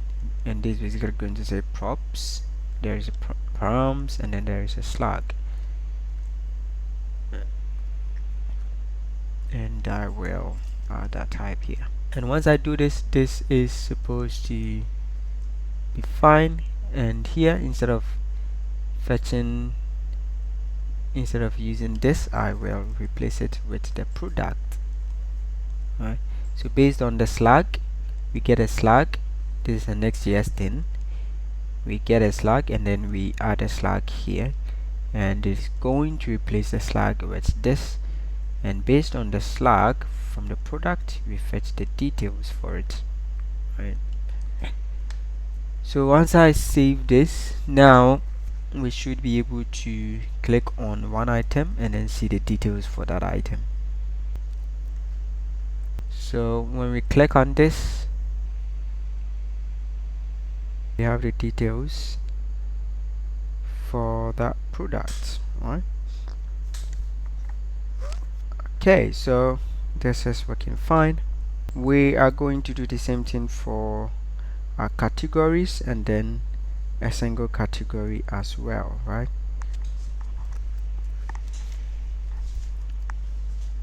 So here when I go to categories,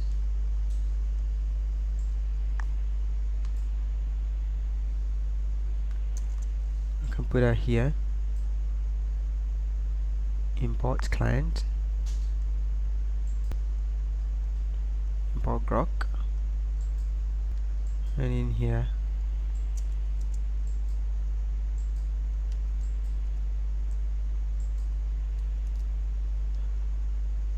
going to import this,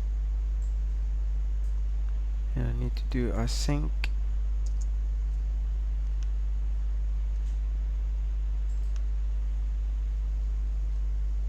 And now I have categories here, so I can get rid of this mock, and categories should be used here. And I will do the same thing for category ID. Right, so this time instead of a slug we are using the ID. So let's also see how we can fetch data using the ID. Okay, so I add that here. The document type is product, and now I see, now I'm going to say references and then $ID. Alright, so get me the product that references the ID I pass here. Use how you also make a query using the ID. I'm going to add revalidate, and just like we did for the slug, it is going to be the same thing. We have access to params from the props, and then we can get the ID, and we also need to add the type. One thing we are going to do here is, if I show you the finished app, let's go back home. So for example, if I click on a product,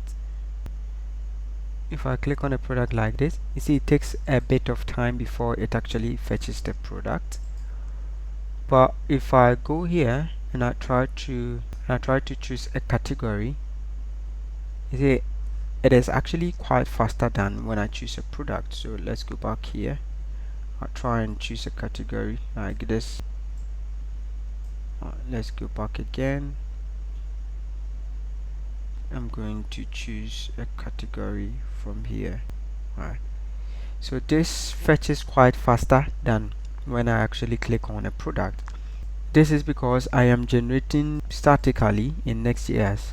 So in Next.js there is generate static params function you can use to generate pages beforehand.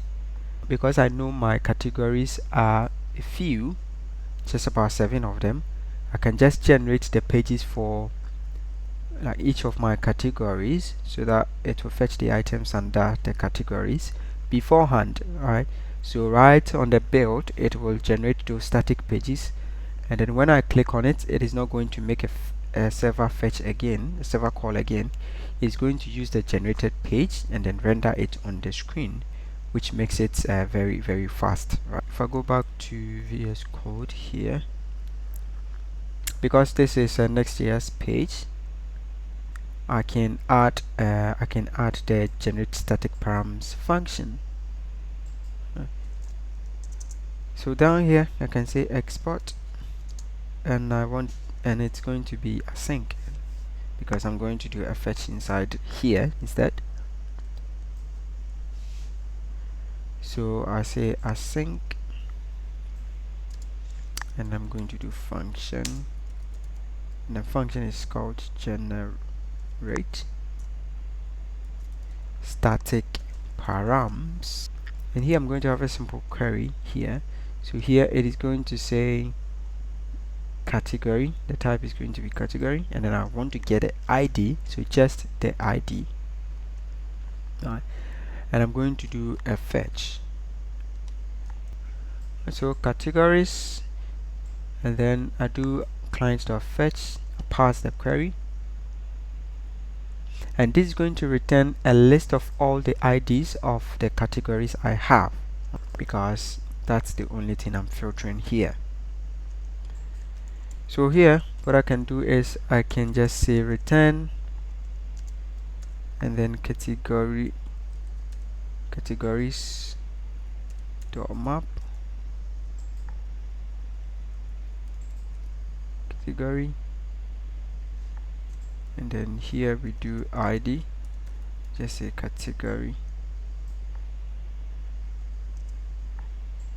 dot ID.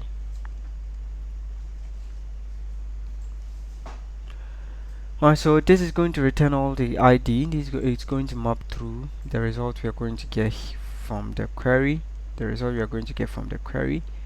and because I type it as I category, I will just do a loop through and then return all the category, even though what it's going to return is just the ID. But I'll just get a category ID, map, and return all the category IDs, which means that it is going to create all the category details page using the category ID. And here, and then I can add this line here, and basically this is using the query from here, which is going to get us the category information. Right. So generate static params is going to generate static parameters, and then once it generates that using the IDs, then it will make a fetch for the details of our categories and return the details.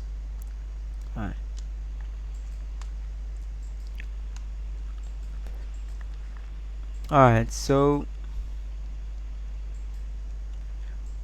once I save this, everything should be fine.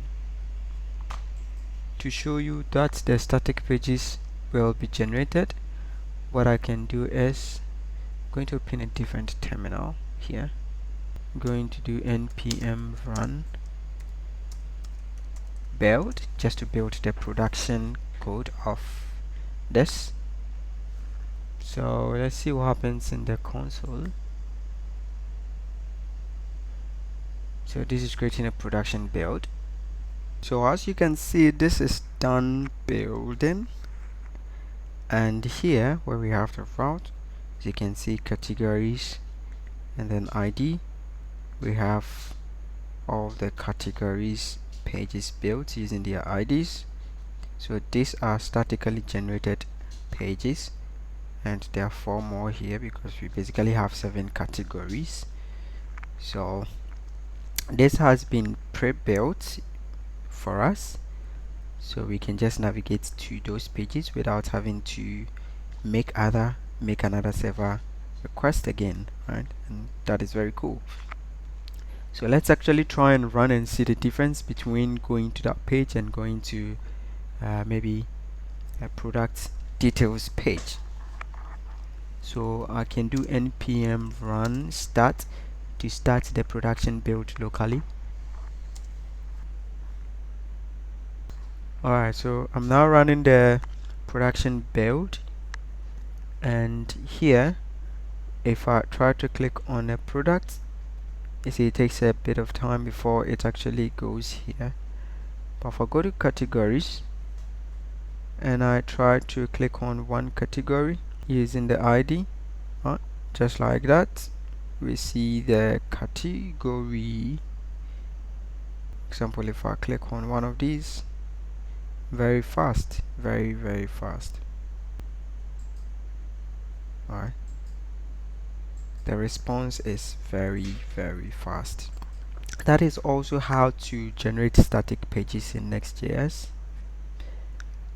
I'm going to stop the production build, to Control C to stop it, and I'm going to run the dev build again. So as you saw, we have a lot of products on our products page, and basically we want to add a pagination. Alright, so with that, I am going to go to products, go to page, so here products, and then page.tsx, and in here this is where I'm going to add the pagination. Alright, so first of all, what I'm going to do is, so when I check my package.json, we already installed mountain hooks, and this is the library we are going to use the pagination hook from. To add a pagination, first of all, we are going to use a constant pagination, and then we use the use pagination, and use pagination we are going to import from mountain hooks. Alright, so mountain hooks basically contains a lot of hooks. You can check their documentation out. It contains a lot of hooks you can use, and yeah, and this one I'm just using the use pagination hook. This is going to help us create a pagination very easily. So the first property I want is the total. I also want the initial page, so the initial page is all the time going to be 1, and here I can add an on-change as well. So for example, if I click on the pagination button, it's going to trigger the on-change event, and then what should happen here? So this is where we are going to change the start and end pages, and then set the visible products, right? So we are going to add that functionality here. But how are we going to know the total? So for the total, we're going to say constant total is equal to, now we do maths dot seal. So maths.seal is basically going to return the smallest integer greater than or equal to its numeric argument.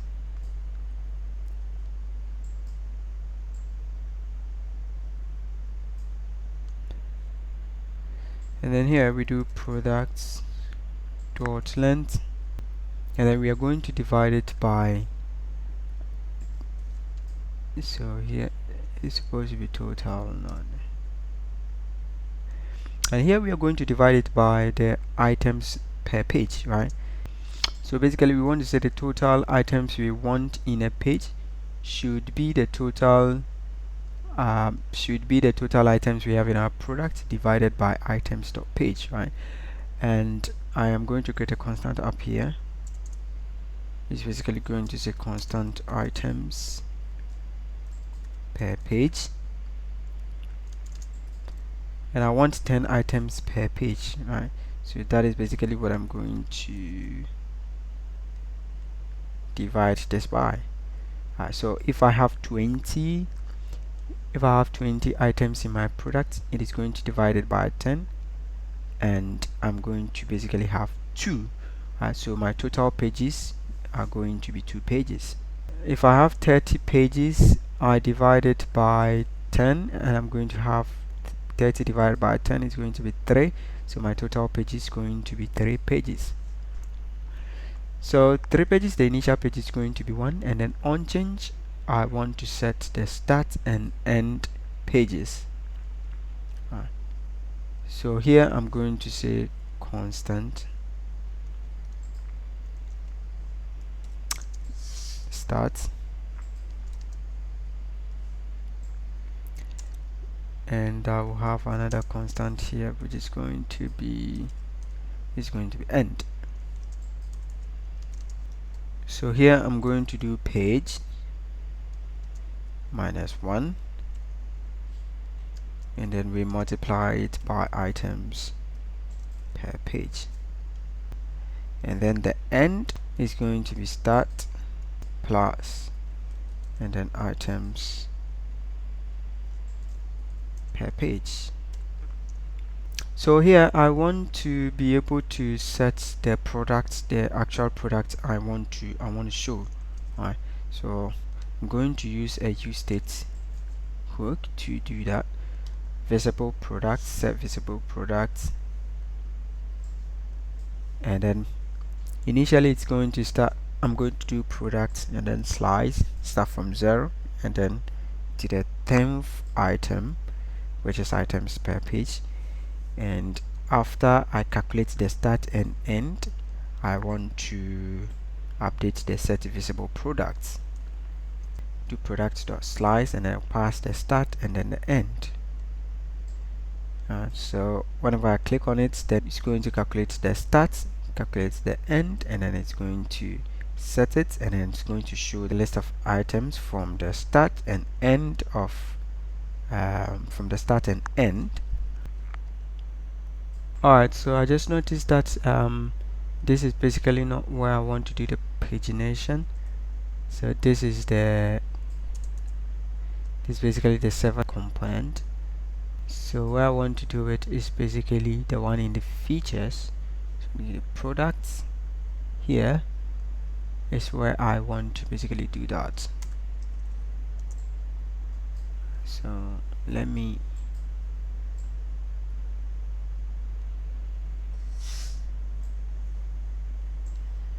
actually remove this from here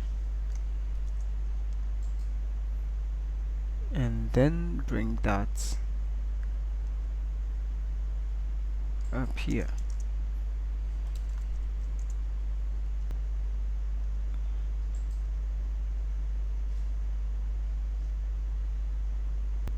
Alright, so once I import everything, it should still be the same because the product is still here. And here, instead of showing all the products, I'm rather going to show visible products.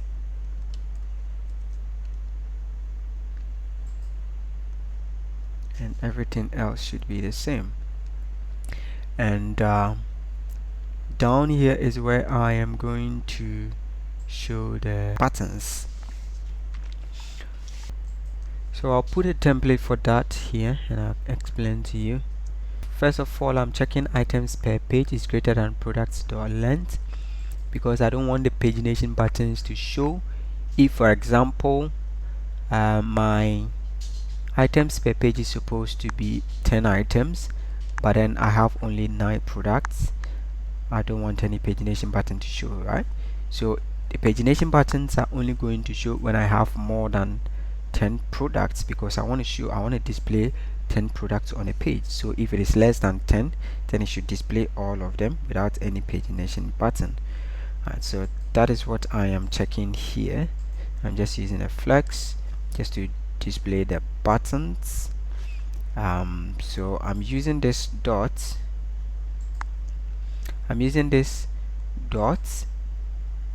And as you can see here, I have access to pagination.range, which is basically a list I can map through, and then for each of the range I check if the range is dots, then I display this for it. If it is not dots, then I'm actually going to show the range, so it's going to be 1 2 3 5 and whatever. So you see it once I show it to you on the page. And I need to import button from Chakra. Right, and these are just the styling I am adding for the button. So if I go to all products,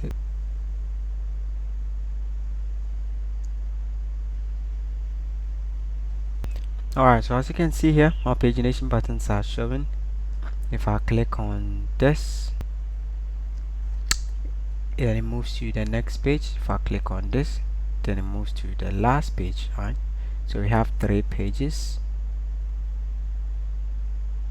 and yeah, this is working fine. So for example, if I change the items per page to something smaller,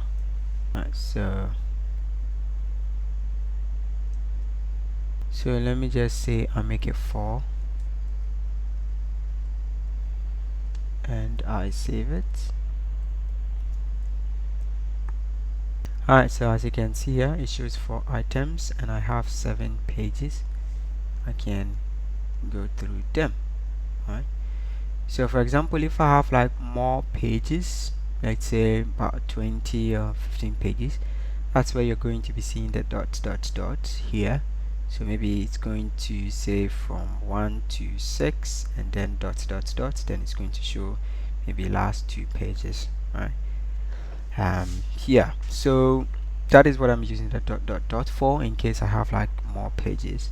In this case I don't have a lot of products, so it does not show, but it's basically fine. So I actually mentioned that I was using only the use pagination hook from runtime, but actually that's not true. I want to use local storage hook. We want to persist our state to local storage, so that when we add items to cart and we refresh the page, we don't lose the item, just like we have in our finished app. So for example, if I refresh this now, we're going to have the items I've added to cart, as you can see here. Right, so we just want to add the same functionality for this, and it is going to be very simple. So I'm going to use the use local storage hook from runtime hooks, and then with that I am going to go to context, go to app context, and the only thing I am going to change here is, instead of using use state here, I'm going to use local storage, and that I am going to import from runtime hooks as well. So let me add that here. It expects a key, which is going to be the key it uses to actually store the items in local storage. So here I need to pass an object and pass a key. So I am going to call this ms by 2. So in local storage it is going to have this key, and then the default value is going to be the initial state here. So these are the 2 items I need to pass to use local storage, but the rest is going to be the same. And once I do this, it is going to keep my items in local storage so that I don't lose it, right? Very simple. So let me save it and then check from here.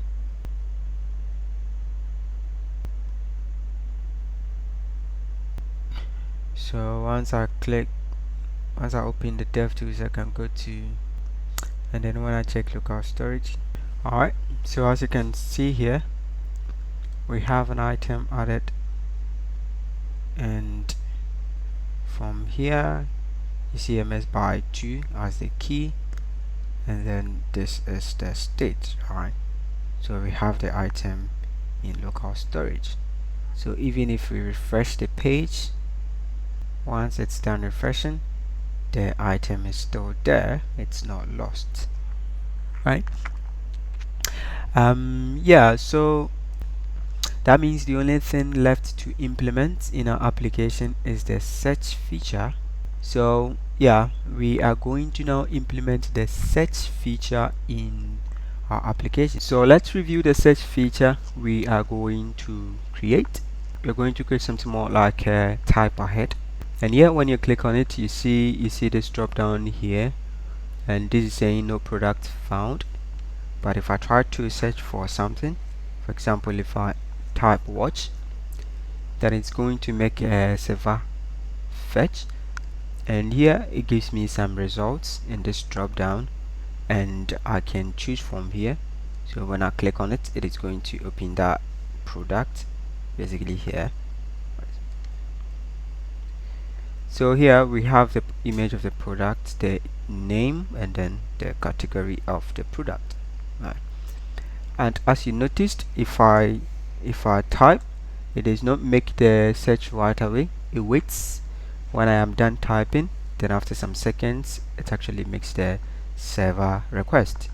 So we are going to implement something like a custom debounce using a timer, just to wait for the user to finish typing completely before it actually makes the request, because we don't want to be making a lot of requests whilst you are typing to the server side. You can also see that once we have a lot of search results, we are going to get this drop down so that we can scroll through. So this is the search feature we are going to implement in our app. So at the moment we only have the input here, and we are going to go to the component. Let me open the search, and here as you can see we just have an input group with just one input and nothing more here. So the first thing I'm going to do is I am going to add the drop down. So right after the input group here, I'm going to add a box, and here is where I am going to have my search results. So I can just say no products found for now, and I would need to create this and then import it. So I'm going to go to style, and here I'm going to create the style for that. Right, so I'm going to say export constant, and first of all I want to position it relative to this box, right? So this is going to be more like the wrapper container where we have the input group and then we are going to have the drop down. So here I'm going to add some styles, and I would also add it in the style file I have. Right, so I'm going to use dot. I'll call it wrapper container styles. I'm going to add that here, so let me just copy the name.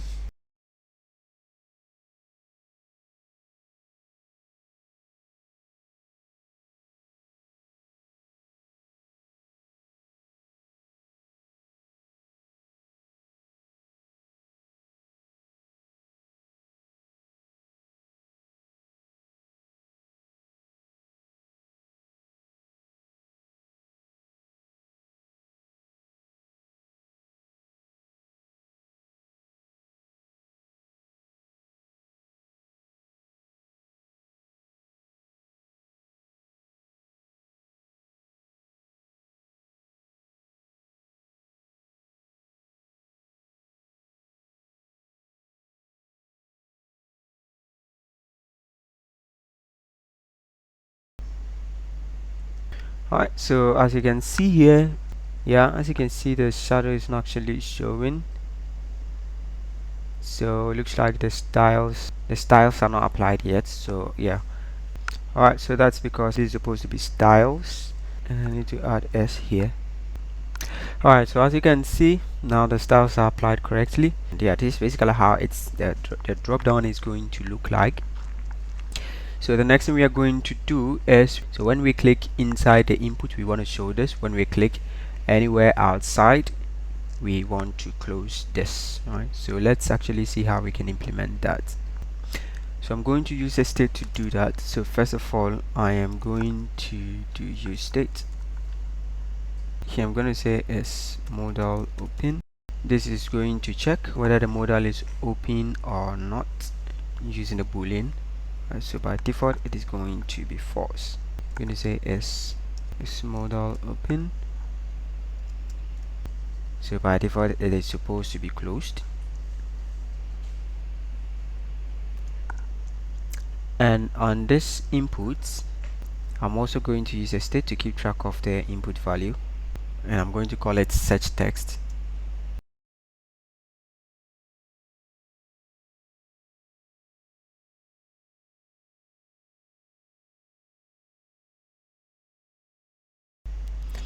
And how are we going to close and how are we going to open the modal when we actually click on the input? So I'm going to use the onClick event.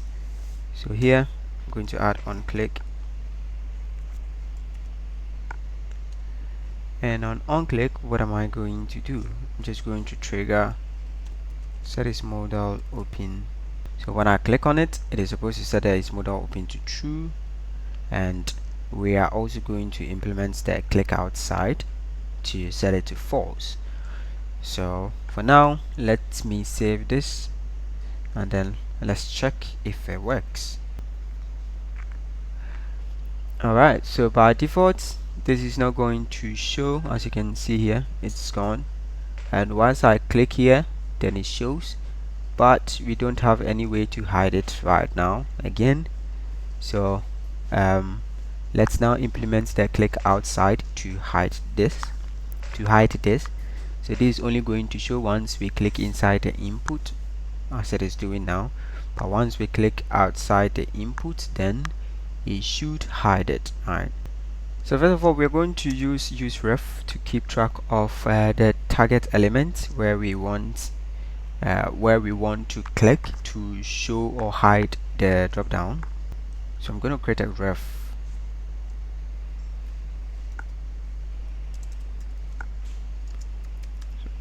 And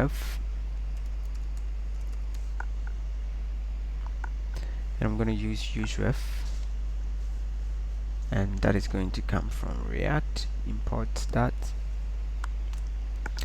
Alright, and I am just going to mark it in here for now. Sorry. And I'm going to type it in here for now.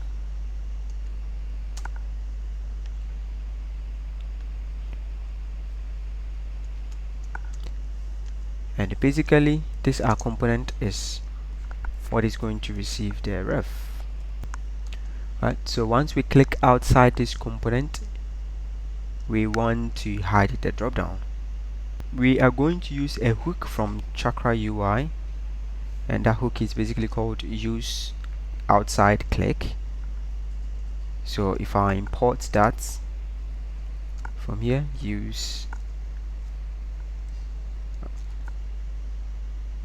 it's supposed to be called use outside click, and then here you can say use outside click, and we pass an object to it. The first one is the ref, and we are going to assign it to this ref, so we can basically say this,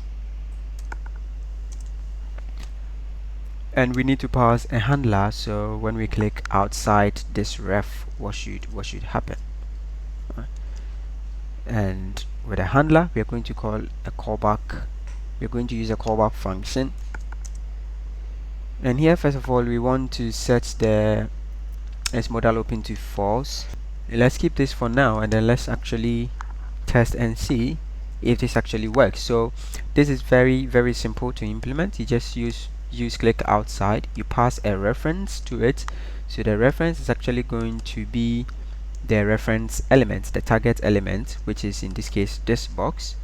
So what we are saying is, okay, so once we click outside this element, this targeted element, then you should actually trigger what is inside this handler. In this case we are setting this to false, which is going to hide this. So once we check, it's gone. Once I click here, it shows. Now if I click outside, it hides. Click inside, it shows again. Right, so once I click anywhere outside that, if I don't click here, notice this is within the box, so if I click here it's not going to hide, and that's basically what we want. So once I click anywhere outside it, then it's going to basically hide. So we've successfully implemented a drop down using a use outside click hook from Chakra UI, and this is very cool. So the next thing we are going to do is we are going to actually fetch the products. So we know that whatever we are going to type, it is going to be set, so we are going to have it in a search text. So let's actually implement the fetch product functionality.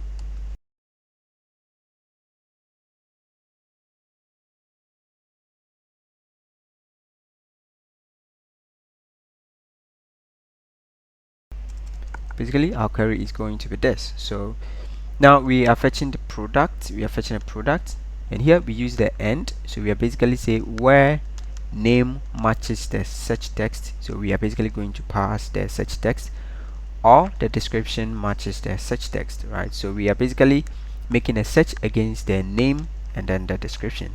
So we check if any of our name or our description matches the search text we pass, then it should fetch that product, return all the properties here, but this is the one we want to format.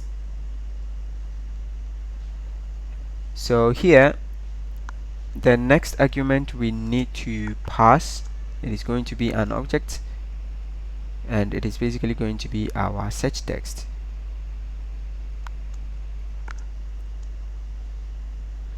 So the way we do it is we say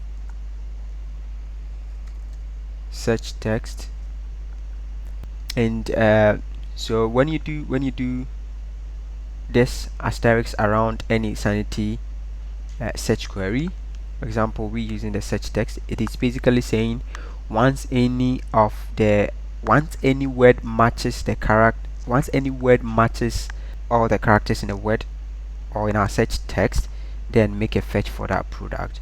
Right, so if we type WAT and it looks through Sanity Studio, it is going to match all products that has a name and a description with WAT. So in this case it is going to match watches.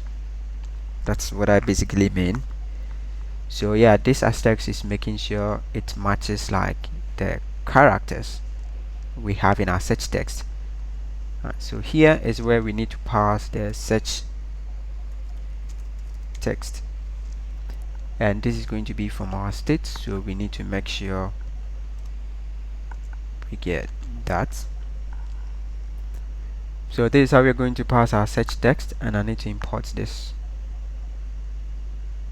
Alright, so we are awaiting that, which means we would have the results here, and I want to create a state for the product list that we are going to fetch. So here I'm going to create a state for products, which is having the same type as this. So down here I can say set products, and then we are going to set it with the results we have here. So once we do this, we can now actually try and then use this fetch products, right? And the way we are going to use it is we want the search text to actually trigger the fetch.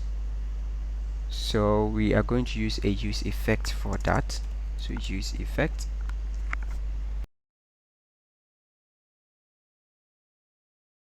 and here inside the use effect I am going to try and implement something like a debounce using a set timeout. So what I'm going to do is I'm going to create a constant, I'm going to call it timeout, and I'm going to set it to an instance of a set timeout. We want to actually trigger this after 1 second. We want to run this timeout after 1 second, so we will pass 1000 milliseconds here. The dependency is going to be search text, so this is only going to trigger when search text actually changes. And here we are going to say that if search text dot trim dot length is greater than or equal to 3, then that is where it is going to call this function. We want the search to only happen when we enter more than 3 characters in our search field. So if I enter 2 characters, for example like this, I don't need to make the search. Alright, so I'm adding a maximum character length that should trigger the search.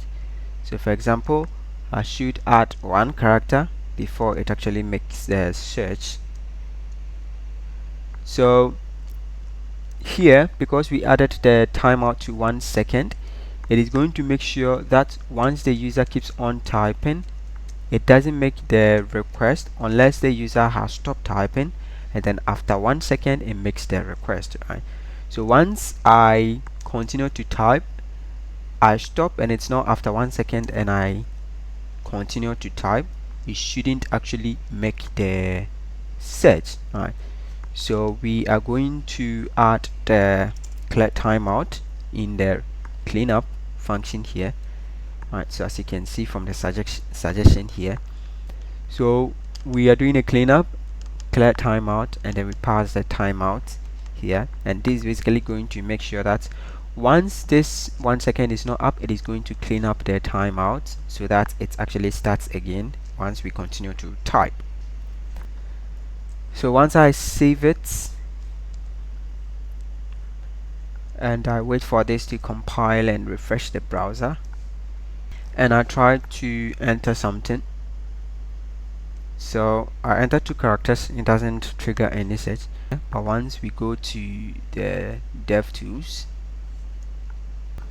alright, so once I enter something, for example here, as you can see, our state is updated. Once I open the dev tools once I open the React dev tools, as you can see from here, it fetched 3 items and they all have something like watch here. Alright, so if I try to enter something which is not there, it's going to reset that because what it returned is actually empty.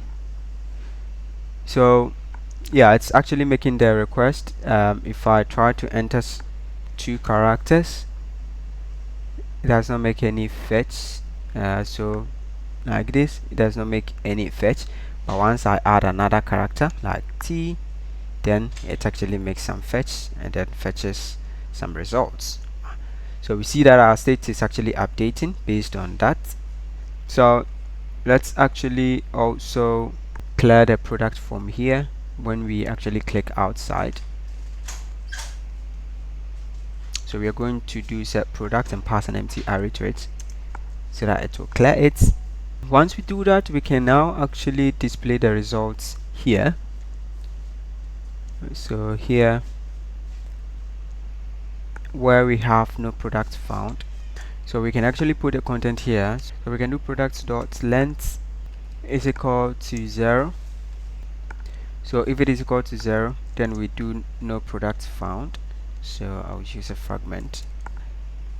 But if there is a product, then it should actually show the searched products list, right? So we're going to create a component for that. So we're going to create a component for that, and it's going to be called searched product list. So I'm going to put that here, and with that component I can create a new file for it, but let me paste it in this file, at least for now. So I'm gonna paste it down here. The component is, the name of the component is this. It accepts a product, and it's going to basically use a box with a flex, put an image at the side, put a name at the side, and then there is also the category name below it. And here there is the next link, which is going to make sure it navigates to the product details page using the slug. Right. So basically that's what I'm doing. List of products, I map through, and then I render this JSX for it. Right. So I will import all these components, then we should be good to go. Alright, so as you can see, we have the results here, and this is actually the products that got fetched. Alright, so yeah, let me close this. So yeah, once I click outside, it should say no products found, because it should reset the state. Alright, so once I type something, then it should actually fetch it again. So for example, if I type men like this, then yeah, it fetches items relating to men. the only thing I want to do is I want to add a loading state to this. So if it is actually fetching, it should say loading data, so that we don't wait. We don't sit here and wait and think like there is no data whilst it is actually loading. So I just want to add a loading state, right? And that is very simple. I'm going to add another state here. I'm going to add another state here and call it is loading, which is going to be a boolean. And here where I make the fetch, I am going to set its loading to true. Right, so it is going to say it's loading to true, meaning it's ready to fetch the product once we call this function. And then once we are done, it fetches the product and sets the product. Then we set its loading to false. So I can bring this up. It's going to set its loading to false, meaning it's done, and then it will set the products. And the only place we are going to use this is here, where we have no product found. I'm also going to actually check. So here I'm going to say it's loading. So we are going to say if it's loading, then rather show this. If it is loading, rather show this loading loading text. If not, then you show this not found, products not found text instead, right? So this is basically so if there are no products, it will check if it is loading before it actually shows this text no products found. So if it is loading, then it should rather show the loading text, right? So yeah, that's basically what we are going to have here, and we should be good to go. So once I enter something and it's loading, I think it came, but it was very fast. So let's actually try and then say watch.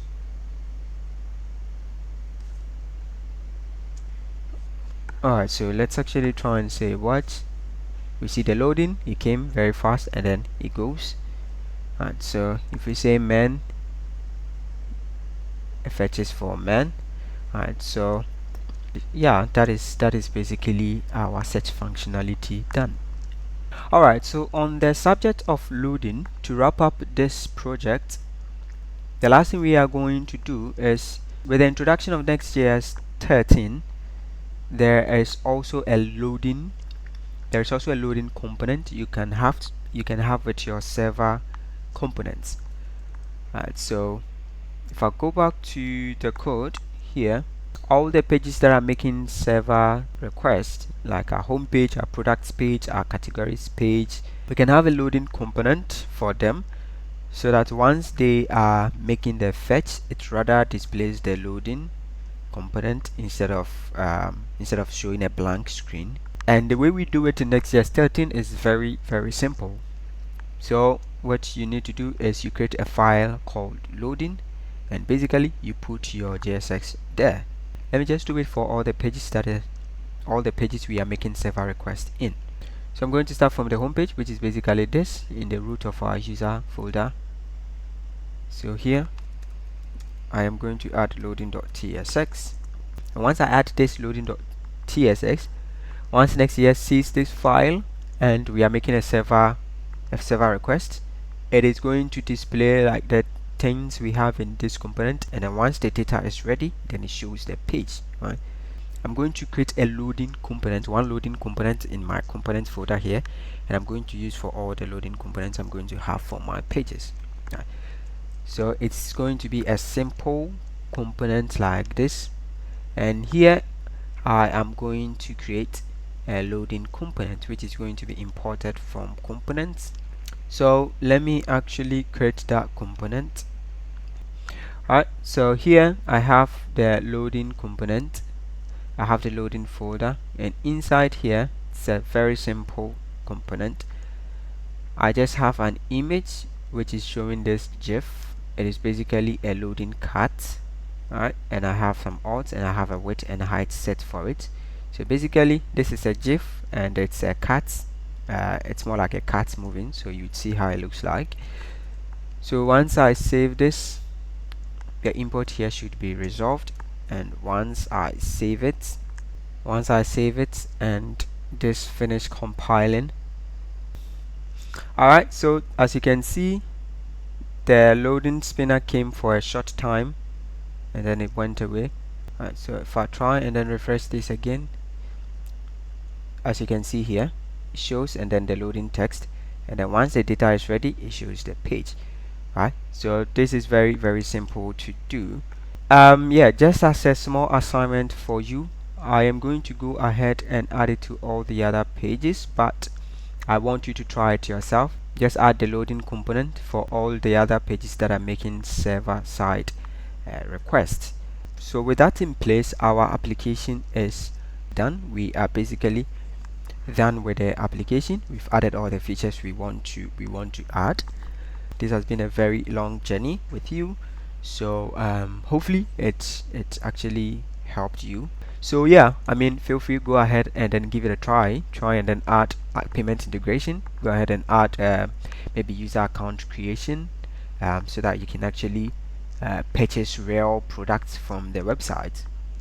But for now, thank you for sticking with me. Hopefully it is worth your time. Don't forget to subscribe to the channel. Don't forget to click the notification as well. You can leave your comments in the comment section if you have any question at all, or if you run into any problems. And then yeah, like the video as well if you find it helpful. I am going to see you again.